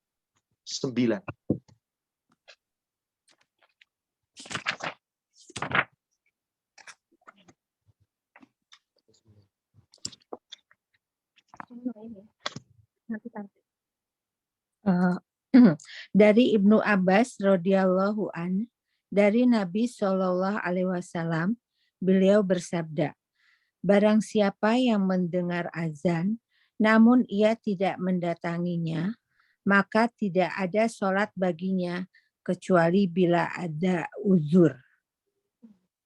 Ini khusus untuk laki-laki. Man sami'a nida falam ya'ti fala salata lahu illa min uzur. Siapa seorang laki-laki yang dengar azan, berarti ada masjid. Lalu tidak mendatangi masjid. Nggak ada sholat baginya. Meskipun dia sholat di rumahnya. Berjamaah dengan yang lain di rumahnya. Tapi nggak datang ke masjid. Nggak ada sholat baginya. Kecuali lantaran uzur. Contoh, dalam suatu kajian. Kajian diselesaikan. Ternyata harus ke masjid sudah tertinggal. Mereka sudah selesai. Buat sholat berjamaah sendiri. Ini salah satu uzur syar'i insya Allah. Tapi ketika dekat masjid, dengar azan, tinggalkan ke masjid. Ini yang paling baik. Kecuali uzur syar'i, maka boleh. Seorang buta ketika minta izin kepada Rasul supaya nggak sholat ke masjid, awalnya diizinkan. Tapi Rasul tanya, hal sami'tum nida? Apakah kamu dengar nida? Iya, aku dengar. Fas ajib. Ijabah. Penuhi, kata Rasulullah. Ibu lihat ke hadis sebelumnya, nomor 28-nya. Dari Abu Hurairah radhiyallahu an, dia berkata, Nabi Shallallahu alaihi wasallam pernah didatangi orang laki-laki yang buta. Lalu dia berkata, wahai Rasulullah, sesungguhnya saya tidak memiliki seorang penuntun yang menuntun saya ke masjid. Maka beliau pun memberikan rukhsah atau keringanan kepadanya ketika orang itu pergi. Beliau memanggilnya. Kemudian beliau bersabda, apakah kamu mendengar panggilan untuk sholat? Jawabnya, ya. Beliau bersabda, maka datangilah. Subhanallah. Hal tasma'un nida? Kamu dengar panggilan sholat? Na'am, iya ya Rasulullah. Aku dengar. Rasul cuma mengatakan, fa'ajib. Datangi. Penuhi panggilan sholat. Itu panggilan Allah. Orang buta saja disuruh ke masjid. Kalau ada seorang laki-laki nggak sholat ke masjid tanpa uzur, tanpa alasan syar'i, sampai Rasul pernah mengancam rumahnya akan dibakar. Ini kan mengerikan. akhi, kepada putranya ibu tadi, tolong biasakan ke masjid. Karena seorang laki-laki memang harus tergantung dengan masjid, kecuali ada uzur. Satu hadis lagi ibu, mundur sebelumnya. Hadis nomor 426. Bagaimana ancaman Rasul ketika ada orang-orang laki-laki nggak sholat ke masjid? Dari Abu Hurairah radhiyallahu an, bahwasanya Rasulullah Shallallahu alaihi wasallam bersabda, demi Allah yang diriku ada di tangannya, sungguh aku ingin memerintahkan untuk dikumpulkan kayu bakar, lalu disiapkan. Kemudian aku menyuruh untuk ditegakkan sholat dengan dikumandangkan azan. Lalu aku menyuruh seseorang agar mengimami para jamaah. Kemudian aku akan pergi menuju orang-orang yang tidak menghadiri sholat berjamaah, akan aku bakar rumah-rumah mereka.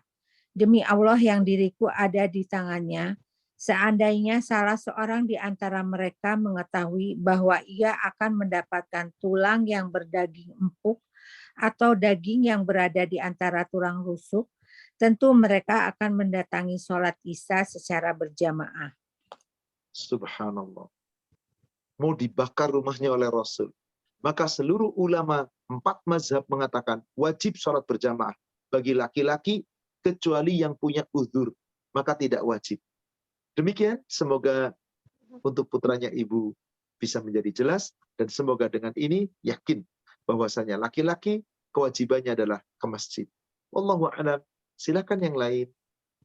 Makasih Ustaz. Ustaz. Pertanyaan berikutnya dari Ibu Harlinda. Assalamualaikum warahmatullahi wabarakatuh, Pak Ustadz. Mau bertanya, kadang saya melaksanakan sholat tahajud di penghujung waktu. Setelah azan subuh, langsung sambung qobliyah, kemudian sholat subuh. Apakah itu melanggar, Ustaz? Andai seseorang sholat dan sholat itu belum sampai habis waktunya, termasuk diantaranya tahajud atau witir, itu kan batas waktunya ketika masuk waktu subuh. Begitu telah masuk waktu subuh, kemudian dia langsung kemudian sholat qobliyah subuh. Bolehkah? Boleh, nggak ada masalah. Karena waktu sholat malam atau sholat witir atau tahajud adalah sebelum terdengar adzan subuh. Maka ketika kita sholat, begitu salam ke kanan ke kiri, adzan, insya Allah sudah masuk sah. Bahkan suatu ketika mungkin kita kesiangan, lagi sholat witir. Tiba-tiba di rakaat kedua terdengar adzan, 1 rakaat lagi kita witir, selesai. Selesaikan witir, halal sah. Tapi jangan tiap saat. Alangkah baiknya, bukankah setelah selesai sholat witir kita disunahkan untuk berdoa? Bukankah doa dan beristighfar yang paling utama adalah dilakukan di waktu akhir malam sebelum waktu subuh? Bukankah di situ sangat maksud dan ijabah makbul? Maka janganlah mepet sekali. Ya masih ada sisa waktu 5 menit lah misalkan. Biasa kita berdoa mohon kepada Allah. Sebab disitulah waktu yang krusial yang Allah memberikan jaminan siapa yang berdoa, aku ijabah. Siapa yang meminta, aku berikan. Siapa yang mohon ampun, aku ampuni. Dan ini adalah waktu sebelum waktu subuh. Waktu sebelum waktu subuh. Jadi kalau kita mampu mengamalkan itu, tentu itu lebih baik. Tentu itu lebih baik. Saudaraku seiman yang semoga dirahmati Allah. Artinya, janganlah kita kemudian menggampangkan urusan. Kalau kita mampu, kecuali tadi, ketiduran, nggak mampu, ya bagaimana lagi? Tapi jangan ini dijadikan menjadi suatu kebiasaan. Tapi betul, Anda berakhir sholat malam itu dengan witir. Dan witir itu adalah ketika ketika belum masuk waktu subuh. Artinya halal, sah. Tapi jangan dijadikan kebiasaan. Selalu seperti itu. Selalu seperti itu. Coba lihat hadisnya di kitab Bulughul Maram nomor hadis 412. Apaan Ustaz, hadis berapa? Hadis 412 Bulughul Maram. 412.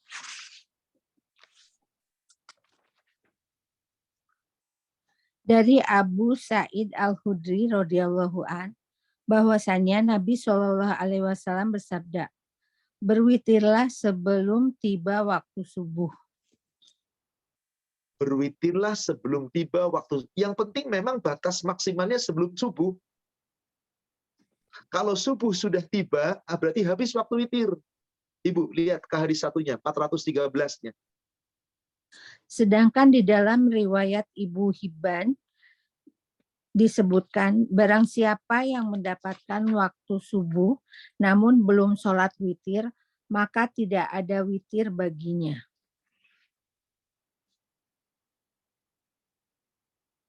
Baik, sepertinya terputus. Siapa yang mendapati waktu subuh, habis waktu witir. Tapi kalau Anda mampu berwitir pada saat belum selesai witir, subuh datang, lalu menyelesaikan witirnya, boleh. Karena Anda niat witir sebelum sholat subuh tiba.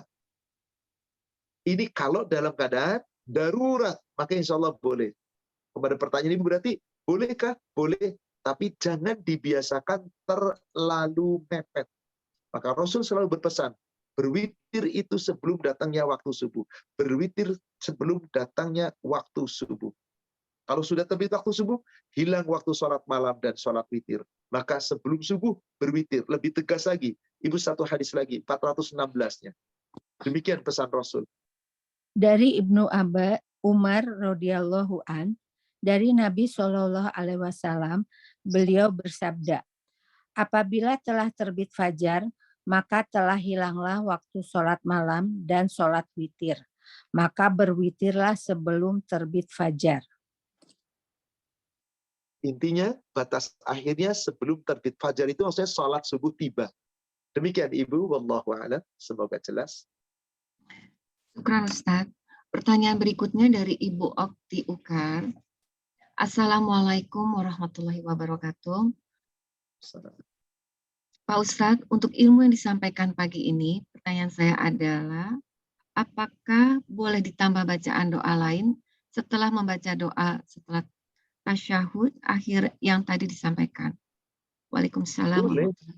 Boleh. Tadi kan kata Rasulullah, silakan baca doa yang kamu inginkan. Boleh. Tapi doa-doa yang dicontohkan oleh Rasul. Anda baca Sayyidul Istighfar, boleh. Ingat tadi, kalau sholat kita sendiri. Kalau sholat kita bersama imam, ya jangan. Karena pasti ketinggalan. Imam salam, ya harus salam. Jangan lalu tambahin. Tidak. Kecuali kalau doanya belum selesai. Contoh tadi. Allahumma inni dzolamtu nafsi. Sampai situ, imam assalamualaikum, wassalamualaikum. Jangan kita ikut salam. Selesaikan doa kita.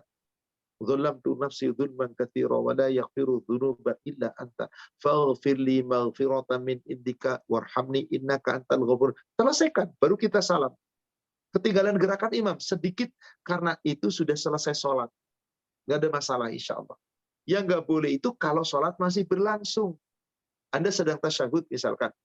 Anda sedang membaca at-tahiyatu lillah wassalatu wa thayyibah agak panjang. Asyhadu an la ilaha illallah wahdahu la syarika dan seterusnya. Baru sampai Allahumma sholli ala Muhammad, tiba-tiba imam Allahu Akbar naik ke rakaat ketiga. Jangan diterusin, sudah. Allahumma sholli ala Muhammad. Allahu Akbar, terusin Anda naik. Berarti Anda nggak menyelesaikan sholawat. Nggak apa-apa, karena imam harus diikuti. Tapi kalau sholatnya sendiri atau ikut imam tapi sudah paling ujung, kita harus menyelesaikan doa, nggak masalah. Silakan Ibu pilih doa-doa dari Rasul, Anda baca yang mana saja Anda pilih, silakan. Bukankah doa dari Rasul ada doa-doa yang terbaik? Demikian, wallahu a'lam. Syukran Ustaz, alhamdulillah. Pertanyaan berikutnya dari Ibu Asni. Bismillahirrahmanirrahim. Assalamualaikum Pak Ustaz. Mohon izin bertanya. Saya pernah umroh di bulan puasa.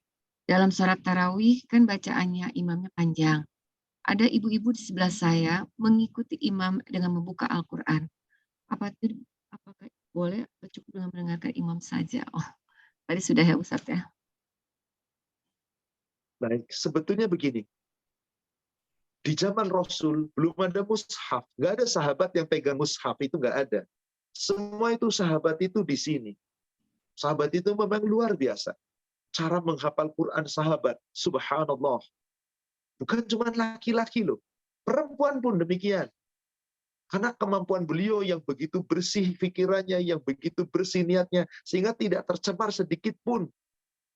Maka, kalau memang kita ini belum mampu untuk menghafal, apalagi di Mekah, pastinya yang kita nggak paham sama sekali, tapi kita tahu, oh ini surat ini ayat sekian. Maka aku memegang mushaf. kemudian aku mengikuti bacaan imam, boleh? Telah sepakat ulama, meskipun ini belum pernah terjadi di zaman Rasul, tapi boleh. Kan ini sekedar sarana. Bid'ah yang insya Allah hasanah. Sarana. Anda ngikutin, dengerin, boleh, nggak masalah. Tapi daripada nanti malah nggak khusyuk, ngantuk, Anda pegang. Silakan. Terkadang dengan alat komunikasi silakan. Atau mushaf yang kecil silakan. Tapi jangan dengan tangan kiri, tangan kanan. Pegang. Pegang. Terus apabila ternyata harus, atau dengan dua tangan, pegang, nggak masalah. Sampai selesai, kemudian ditutup, Anda bisa letakkan di kantong Anda. Persiapkan kantong. Tas yang kecil yang terbuka di sini, kantong masuk. Terus pada saat itu buka lagi, dibuka lembarannya, halal insya Allah. Telah sepakat itu, halal. Khusus dalam sholat sunnah, bukan dalam sholat fardu. Kalau dalam sholat fardu tidak. Karena imam pasti membaca salah satunya Fatihah, yang itu wajib. Bagi kita ikuti yang wajib. Dan insya Allah hafal semua. Adapun ketika imamnya membaca ayat-ayat yang lain yang kita paham, dengarkan. Dengarkan. Kita tidak boleh membuka mushaf. Telah sepakat jumhur ulama, bolehnya hanya dalam sholat sunnah. Seperti tarawih di bulan Ramadan. Karena memang kemampuan kita menghafal tentu beda jauh dengan para sahabat. Kalau sahabat menghafal, subhanallah, luar biasa. Ada seorang sahabat perempuan. Namanya adalah Ummu Hisham binti Al-Haris. Beliau hafal surat Qaf. Coba ibu baca. Hadis nomor 479. Bulughul Maram 479.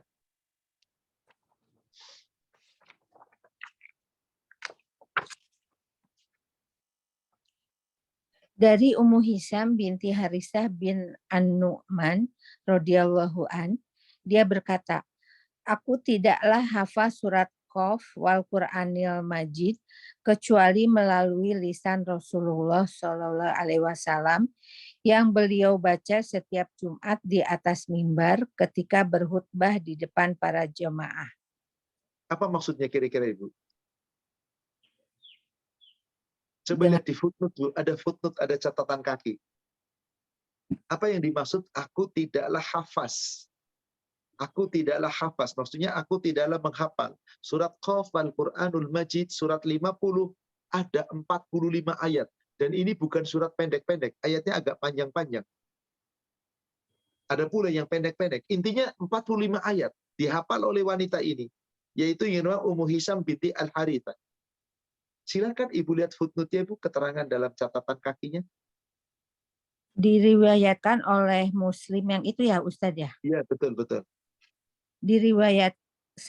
Diriwayatkan oleh Muslim di dalam kitab Al-Jumu'ah bab tahfiqu as-shalah wal khutbah, dalam sebuah lafaz disebutkan, aku tidaklah mengambil surat Qaf wal Qur'anil Majid kecuali dari belakang Rasulullah Shallallahu Alaihi Wasallam yang mana beliau membacanya di sholat subuh.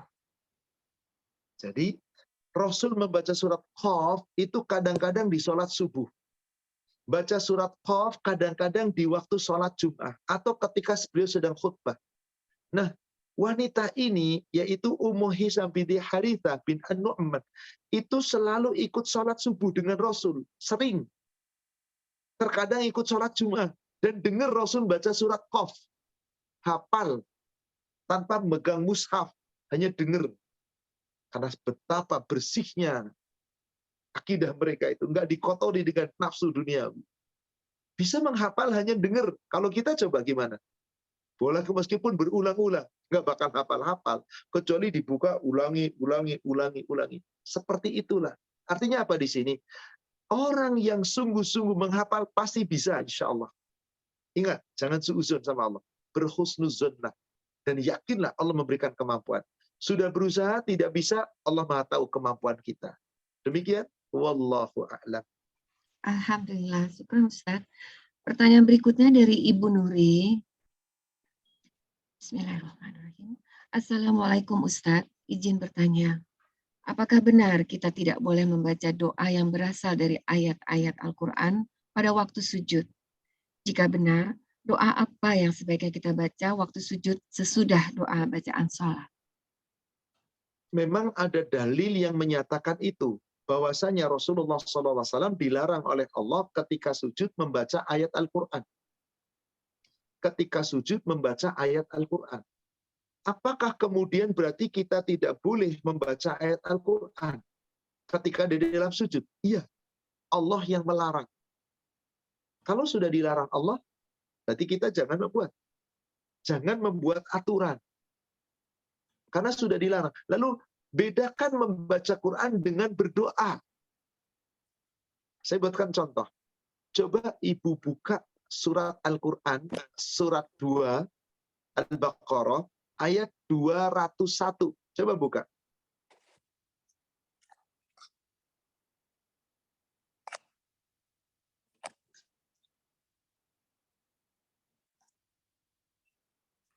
Bismillahirrahmanirrahim. Dan di antara mereka ada yang berdoa, ya Tuhan kami, berilah kami kebaikan di dunia dan kebaikan di akhirat, dan lindungilah kami dari azab neraka. Coba perhatikan di situ. Kalau saya membaca, wa minhum may yaqulu rabbana atina fid dunya hasanah wa fil akhirati hasanah wa qina adzabannar. Saya lagi baca Quran atau lagi doa? Coba menurut Ibu, boleh dijawab. Saya sedang baca Quran atau sedang berdoa? Doa. Tidak, saya sedang baca Quran. Karena saya baca komplit. Wa minhum may yaqul. Dan di antara mereka ada orang-orang yang berdoa. Rabbana atina fid dunya. Saya sedang baca Quran. Karena dibaca seluruhnya. Tapi kalau saya langsung, Rabbana atina fid dunya hasanah. Saya sedang apa? Berdoa. Doa. Jadi apa bedanya berdoa dengan baca Quran? Doa-doa di dalam Quran, jika kita niatkan hanya berdoa, kita tidak baca secara utuh. Kita tidak bisa baca secara utuh. Tidak dibaca secara keseluruhan. Cuma diambil doanya saja. Contoh lagi, maaf. Surat 25 ayat 74.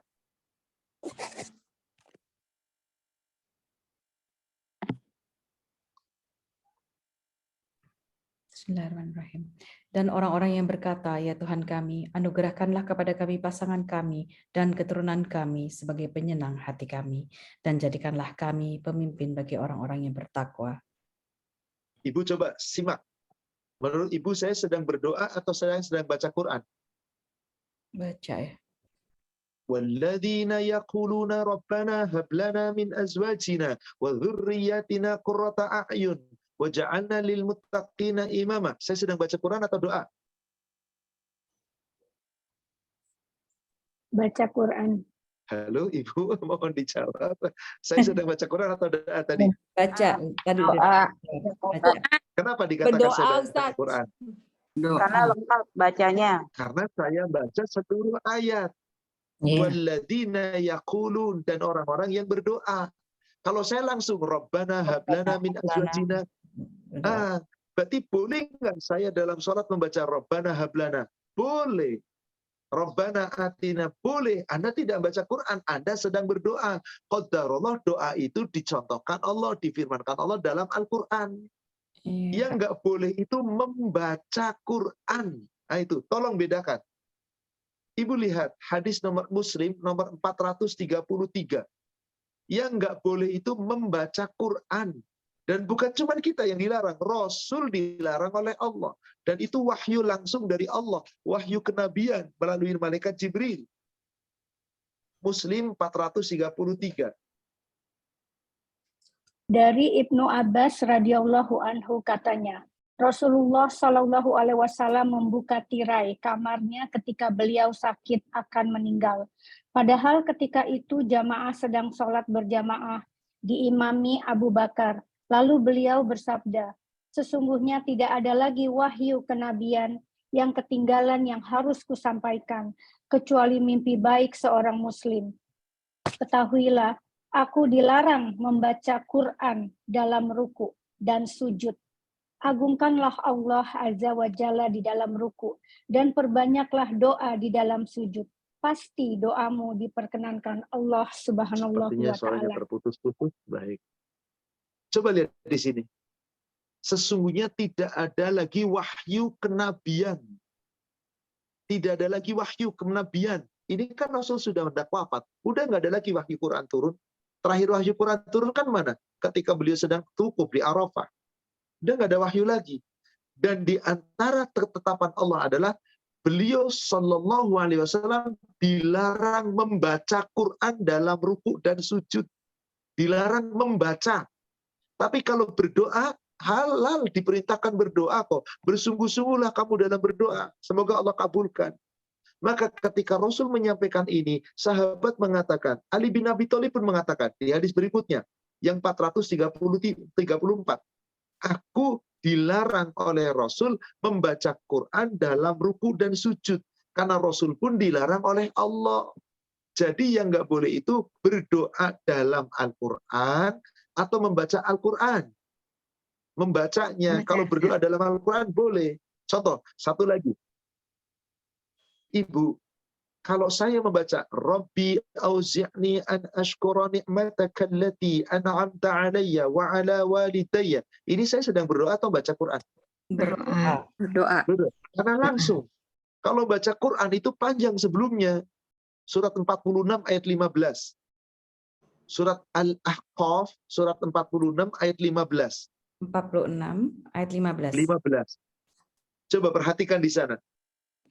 Wa wassaynal insana biwalidayhi ihsana hamalathu ummuhu kurhan wa wada'athu kurha wa hamluhu wa fisaluhu 30 syahra hatta idza balagha ashuddahu wa balagha 40 sana qala.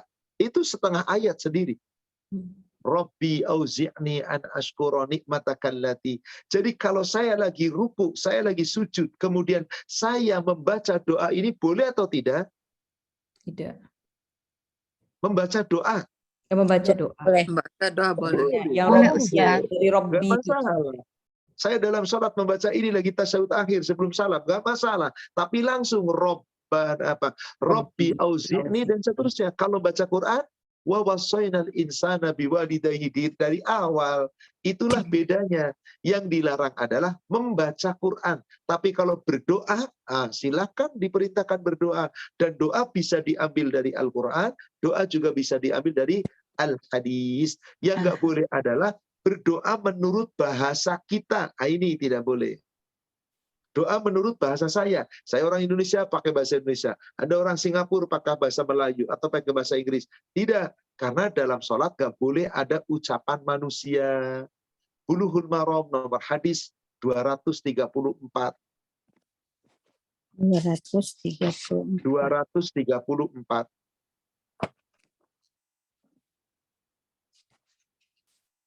Dari Muawiyah bin Al-Hakam radhiyallahu an, dia berkata, Rasulullah Shallallahu Alaihi Wasallam bersabda, sesungguhnya sholat ini tidak layak untuk dimasuki ucapan manusia sedikit pun. Sholat itu hanyalah berisi tasbih, takbir, dan bacaan Al-Quran. Ikuti Rasulullah.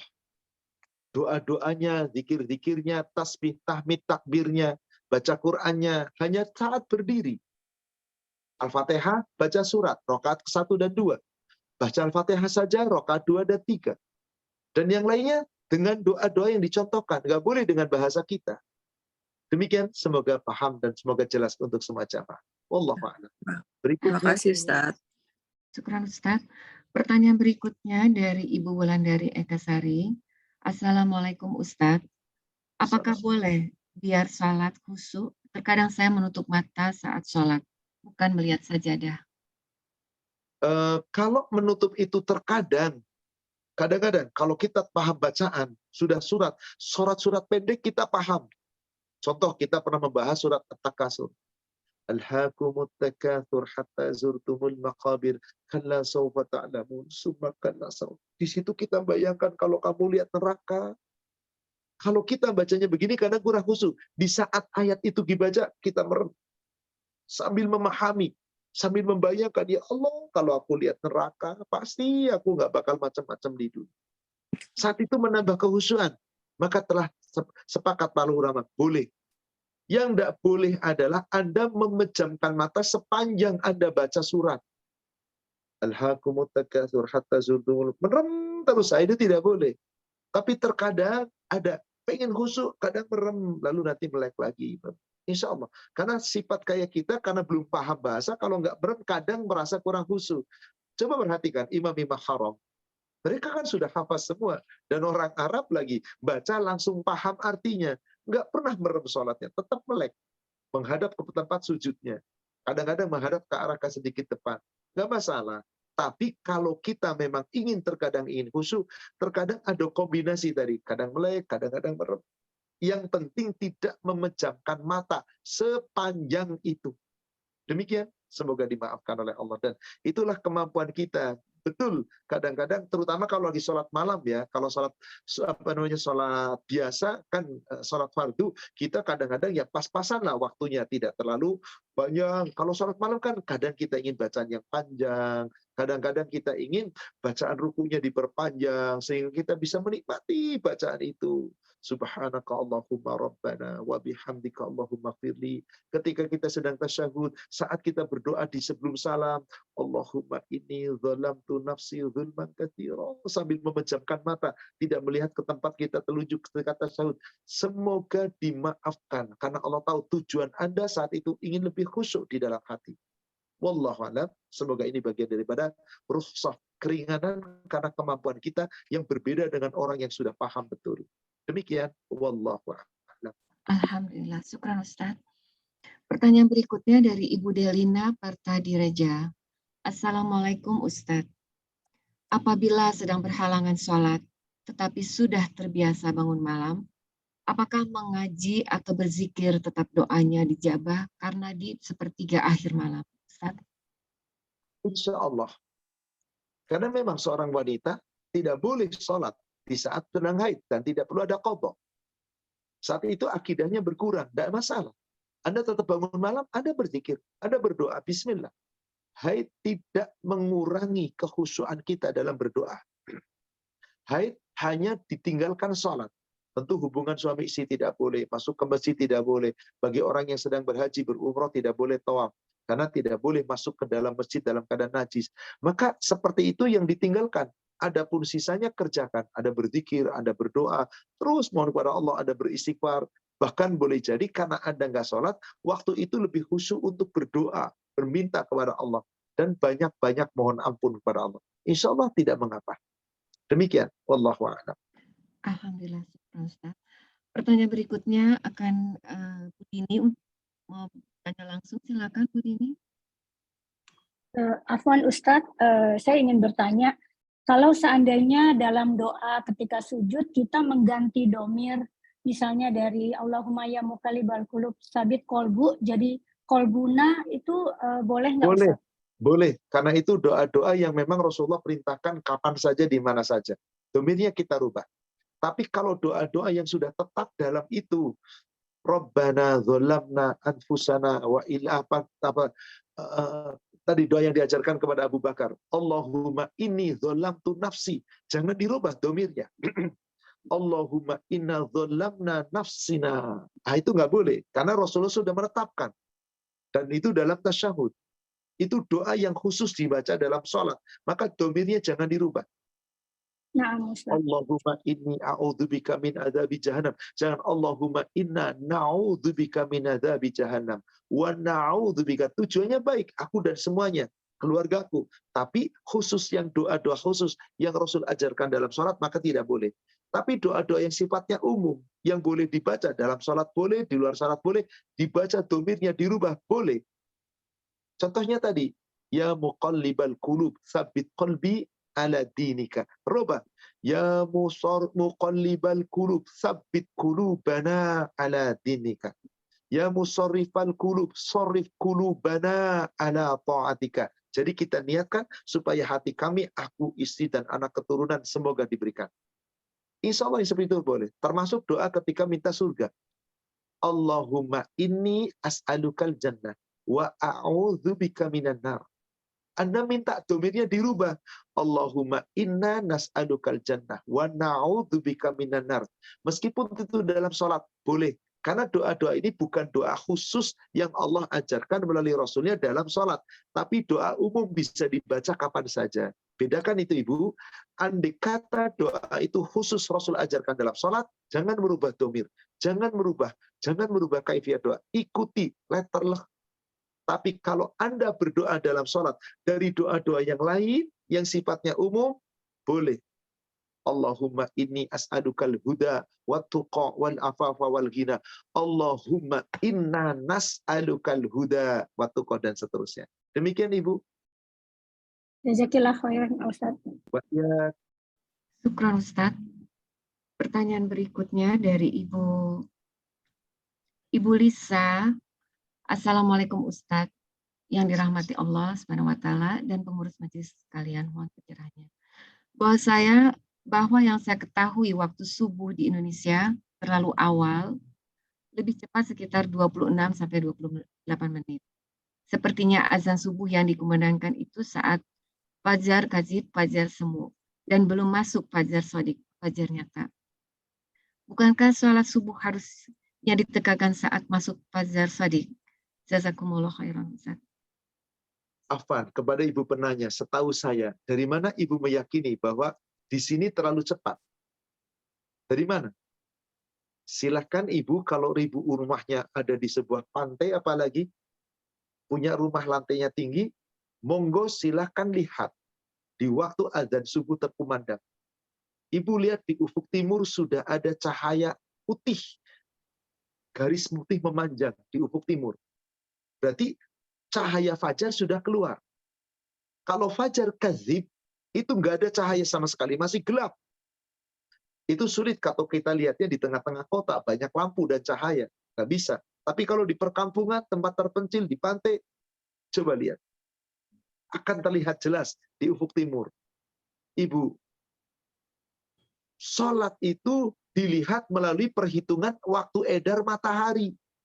Beda menentukan tanggal 1 bulan Ramadan, menentukan tanggal 1 bulan Syawal, menentukan tanggal 1 bulan Zulhijjah. Itu lihat bulan.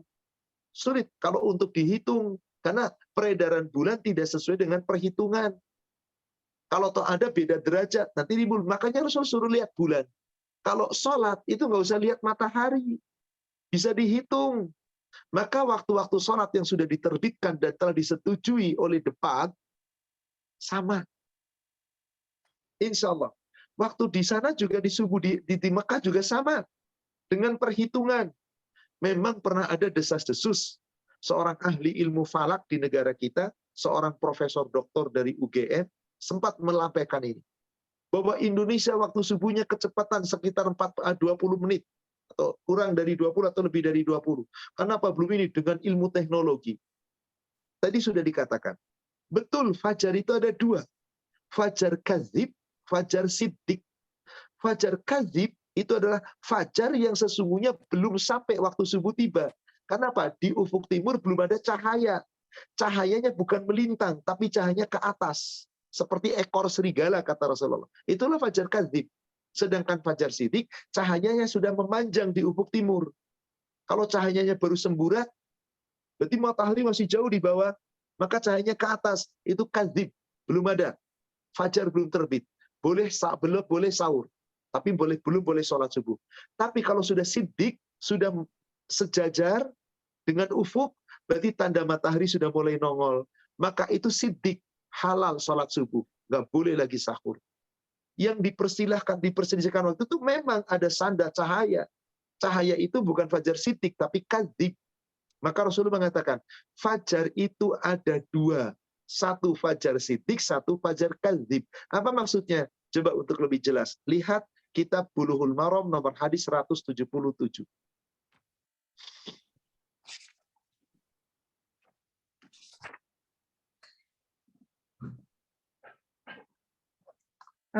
Afwan, Ustaz, ayat berapa? Hadis Bulughul Maram nomor hadis 107. Atau sebelum Bulughul Maram saya ingin tunjukkan dulu surat 6 ayat 96. Surat 6 ayat 96.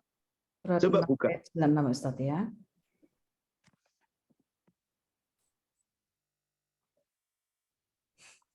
Ya. Bismillahirrahmanirrahim. Dia menyingsingkan pagi dan menjadikan malam untuk beristirahat, dan menjadikan matahari dan bulan untuk perhitungan. Itulah ketetapan Allah yang Maha Perkasa, Maha Mengetahui. Baik. Falikhul isbah. Dialah Allah yang menyingsingkan waktu subuh, waktu pagi.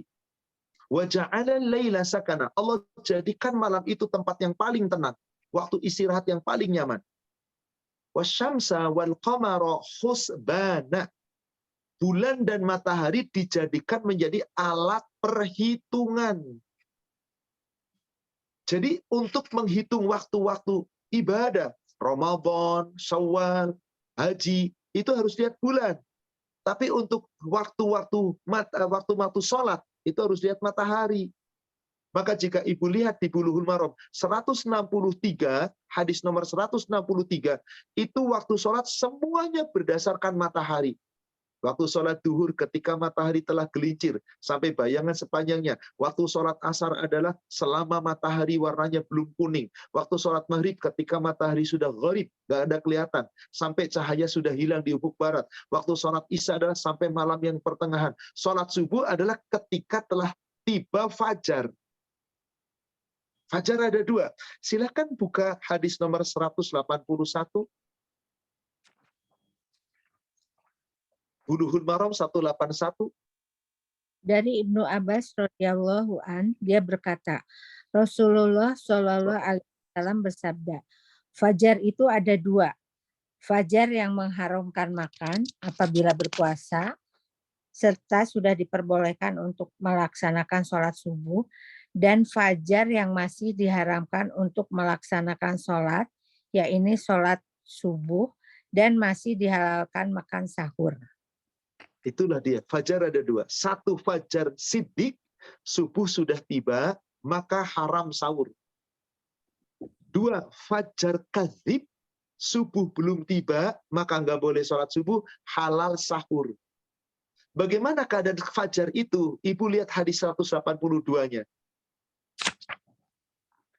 Sedangkan dalam riwayat Al-Hakim, dari hadis Jabir adalah sama seperti itu. Namun ada tambahan tentang fajar yang mengharamkan untuk makan, yaitu bahwa fajar itu memanjang di ufuk. Sedangkan fajar yang satunya lagi, bahwa ia seperti ekor serigala. Itu tadi, ekor serigala itu kan ke atas. Jadi semburat cahaya putih baru ke atas, satu garis ke atas. Maka itu fajar, betul, tapi kadzib, masih boleh makan sahur, belum datang subuh. Tetapi kalau sudah garisnya memanjang si ufuk, itu fajar siddiq. Afwan. Boleh kita percaya dengan desas-desus yang nggak masalah, tapi kita kembali. Tidak mungkin pemerintah kita akan menjerumuskan umat Islam. Insya Allah tidak, kita harus berhusnuzon. Dan penentuan waktu sholat itu sudah diselidiki, bukan cuma di Indonesia, di seluruh dunia, apalagi negara-negara Islam. Jadi yang mengatakan fajar itu telah terlalu cepat 20 menit, karena mereka menganggap memang itu adalah fajar yang kadzib. Sedangkan yang disebut sudah fajar siddiq. Insya Allah. Jadi ibu nggak usah ragu-ragu, toh kita juga setelah terkumandangkan adzan, kan ada ritual di sana. Adzan aja kira-kira 5 menit. Setelah itu kita sholat qobliyah. Setelah qobliyah kita berdoa, beristighfar. Baru setelah itu kita iqomat. Kan berarti waktunya sudah sekian menit. Bisa jadi 20 menit. Tapi intinya, kalau sudah ditetapkan insya Allah, jangan suuzon. Demikian yang saya ketahui. Boleh jadi mudah-mudahan penanya hanya melihat sekilas berita, tidak memburukan kepada dalil, tapi dalil dikatakan seperti ini. Jadi betul ketika itu profesor yang menjelaskan itu adalah dikiranya fajar yang memanjang itu masih kadzib, padahal itu sudah siddiq. Yang kadzib itu yang sebelumnya, ketika arahnya semburat menuju ke atas seperti ekor serigala. Demikian, wallahu a'lam. Saya rasa cukup Ibu kajian kita akan menutupnya dengan doa. Waktu sudah hampir menunjukkan jam 10. Jadi kita sama-sama akhiri insya Allah dengan berdoa. Kita berdoa untuk semuanya, kita berdoa untuk orang-orang sesama muslim, untuk orang tua kita, saudara kita, adik talan kita. Mari kita di penghujung tausiah ini kita sejenak tundukkan wajah kita tundukkan hati kita munajat kepada Allah. Bismillahirrahmanirrahim. Alhamdulillahi Rabbil Alamin, hamdan kathiran, tayyiban mubarakan fi, kama yuhibbu Rabbuna wa yarda. Allahumma salli ala Muhammad wa ala ali Muhammad. Allahumma Rabbana hablana min azwajina wa dhurriyyatina qurrata a'yun waj'alna lil muttaqina imama. Rabbana ighfir lana wa liwalidayna wa lil muslimina wal muslimat wal mu'minina wal mu'minat al ahya'i minhum wal amwat innaka sami'un qaribun mujibud da'wat. Allahumma inna nas'aluka al-huda wat tuqa wal afafa wal ghina. Allahumma inna nas'aluka ridhaka wal jannah wa na'udzubika minan nar. Allahumma inna nas'aluka fi husnul khatimah wa na'udzubika min su'il khatimah. Wahai Allah Rabb kami adalah hamba-hambamu yang fakir, kami adalah hamba-hambamu yang dhaif, kami bermunajat kepadamu ya Allah. Ya Allah, karuniakan untuk kami, pasangan hidup kami, anak keturunan kami, menjadi orang-orang yang saleh dan salihah. Orang-orang yang birrul walidain, yang senantiasa anak-anak kami adalah yang taat dan berbakti kepada kedua orang tuanya, yang bisa menjadi panutan bagi orang-orang yang beriman dan bertakwa. Ya Allah ya Rabb, ampuni kesalahan dan dosa-dosa kami, kedua orang tua kami, handetolan kami, saudara kami, kerabat kami, kaum muslimin, kaum muslimat, mukminin, mukminat, dimanapun mereka berada, baik yang sudah wafat maupun yang telah Kau masih hidupkan. Ya Allah, ampuni kami semua dengan ampunan dari sisi-Mu. Sesungguhnya tidak ada yang memberikan ampunan kecuali hanya Engkau. Wahai Allah, limpahkan untuk kami petunjuk dari-Mu ya Allah. Limpahkan untuk kami ketakwaan, limpahkan untuk kami kesehatan dan afiat yang sempurna dalam kehidupan kami. Dan berikan kepada kami kecukupan untuk menggapai ridho-Mu, untuk menggapai surga-Mu.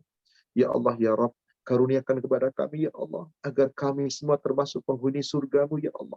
Dan jauhkan kami dari azab neraka-Mu, ya Allah. Ya Allah, apabila di antara kami hendak Kau wafatkan kami dalam keadaan husnul khatimah. Jangan Kau wafatkan kami dalam keadaan su'ul khatimah. Jauhkan kami, ya Allah, dari segala akhlak kami yang buruk. Jauhkan kami dari segala sifat-sifat yang buruk. Dan jauhkan kami dari segala amal-amal yang buruk, hawa nafsu yang buruk. Dan jauhkan pula kami dari segala penyakit-penyakit yang buruk. Ya Allah, di antara kami, saudara kami, handetolan kami, boleh jadi ada yang sedang terkena musibah. Ada yang sedang terkena musibah berupa sakit, bencana alam, atau yang lainnya. Ya Allah, jadikan musibah yang Kau bebankan kepada kami menjadi penggugur atas kesalahan dan dosa-dosa kami, menambah ketakwaan kami, dan meninggikan derajat kami di sisi-Mu, ya Allah. Dan gantilah, ya Allah, untuk mereka yang terkena musibah dengan ganti yang lebih baik dari sisi-Mu, ya Allah. Bagi saudara kami yang sedang sakit, ya Allah, Engkaulah yang telah memberikan penyakit, Engkau pula yang akan menyembuhkan penyakit. Angkat penyakit saudara-saudara kami yang sedang sakit, ya Allah. Sembuhkan dengan kesembuhan yang sempurna, yang tidak meninggalkan penyakit yang baru. Jika penyakit itu baik baginya, ya Allah, berikan kekuatan dan kesabaran, ketawakalan, serta diberikan Engkau, ya Allah, kekuatan iman dan takwa, dan jadikan penyakit itu menjadi penggugur atas segala kesalahan dan dosa-dosa. Rabbana la tuzigh qulubana ba'da idh hadaitana wa hab lana min ladunka rahmah innaka antal wahhab. Rabbana atina fid dunya hasanah wa fil akhirati hasanah wa qina adzabannar. Wa sallallahu ala sayyidina Muhammadin wa ala alihi wa ashabihi ajma'in. Wa akhiru da'wanil hamdulillahi rabbil alamin. Amin ya rabbal alamin. Semoga Allah mengabulkan doa kita. Demikian saudaraku seiman, ibu-ibu salehah Jakarta dan Singapura yang semoga dirahmati Allah. Kajian kita pada pagi hari ini, kita telah menuntaskan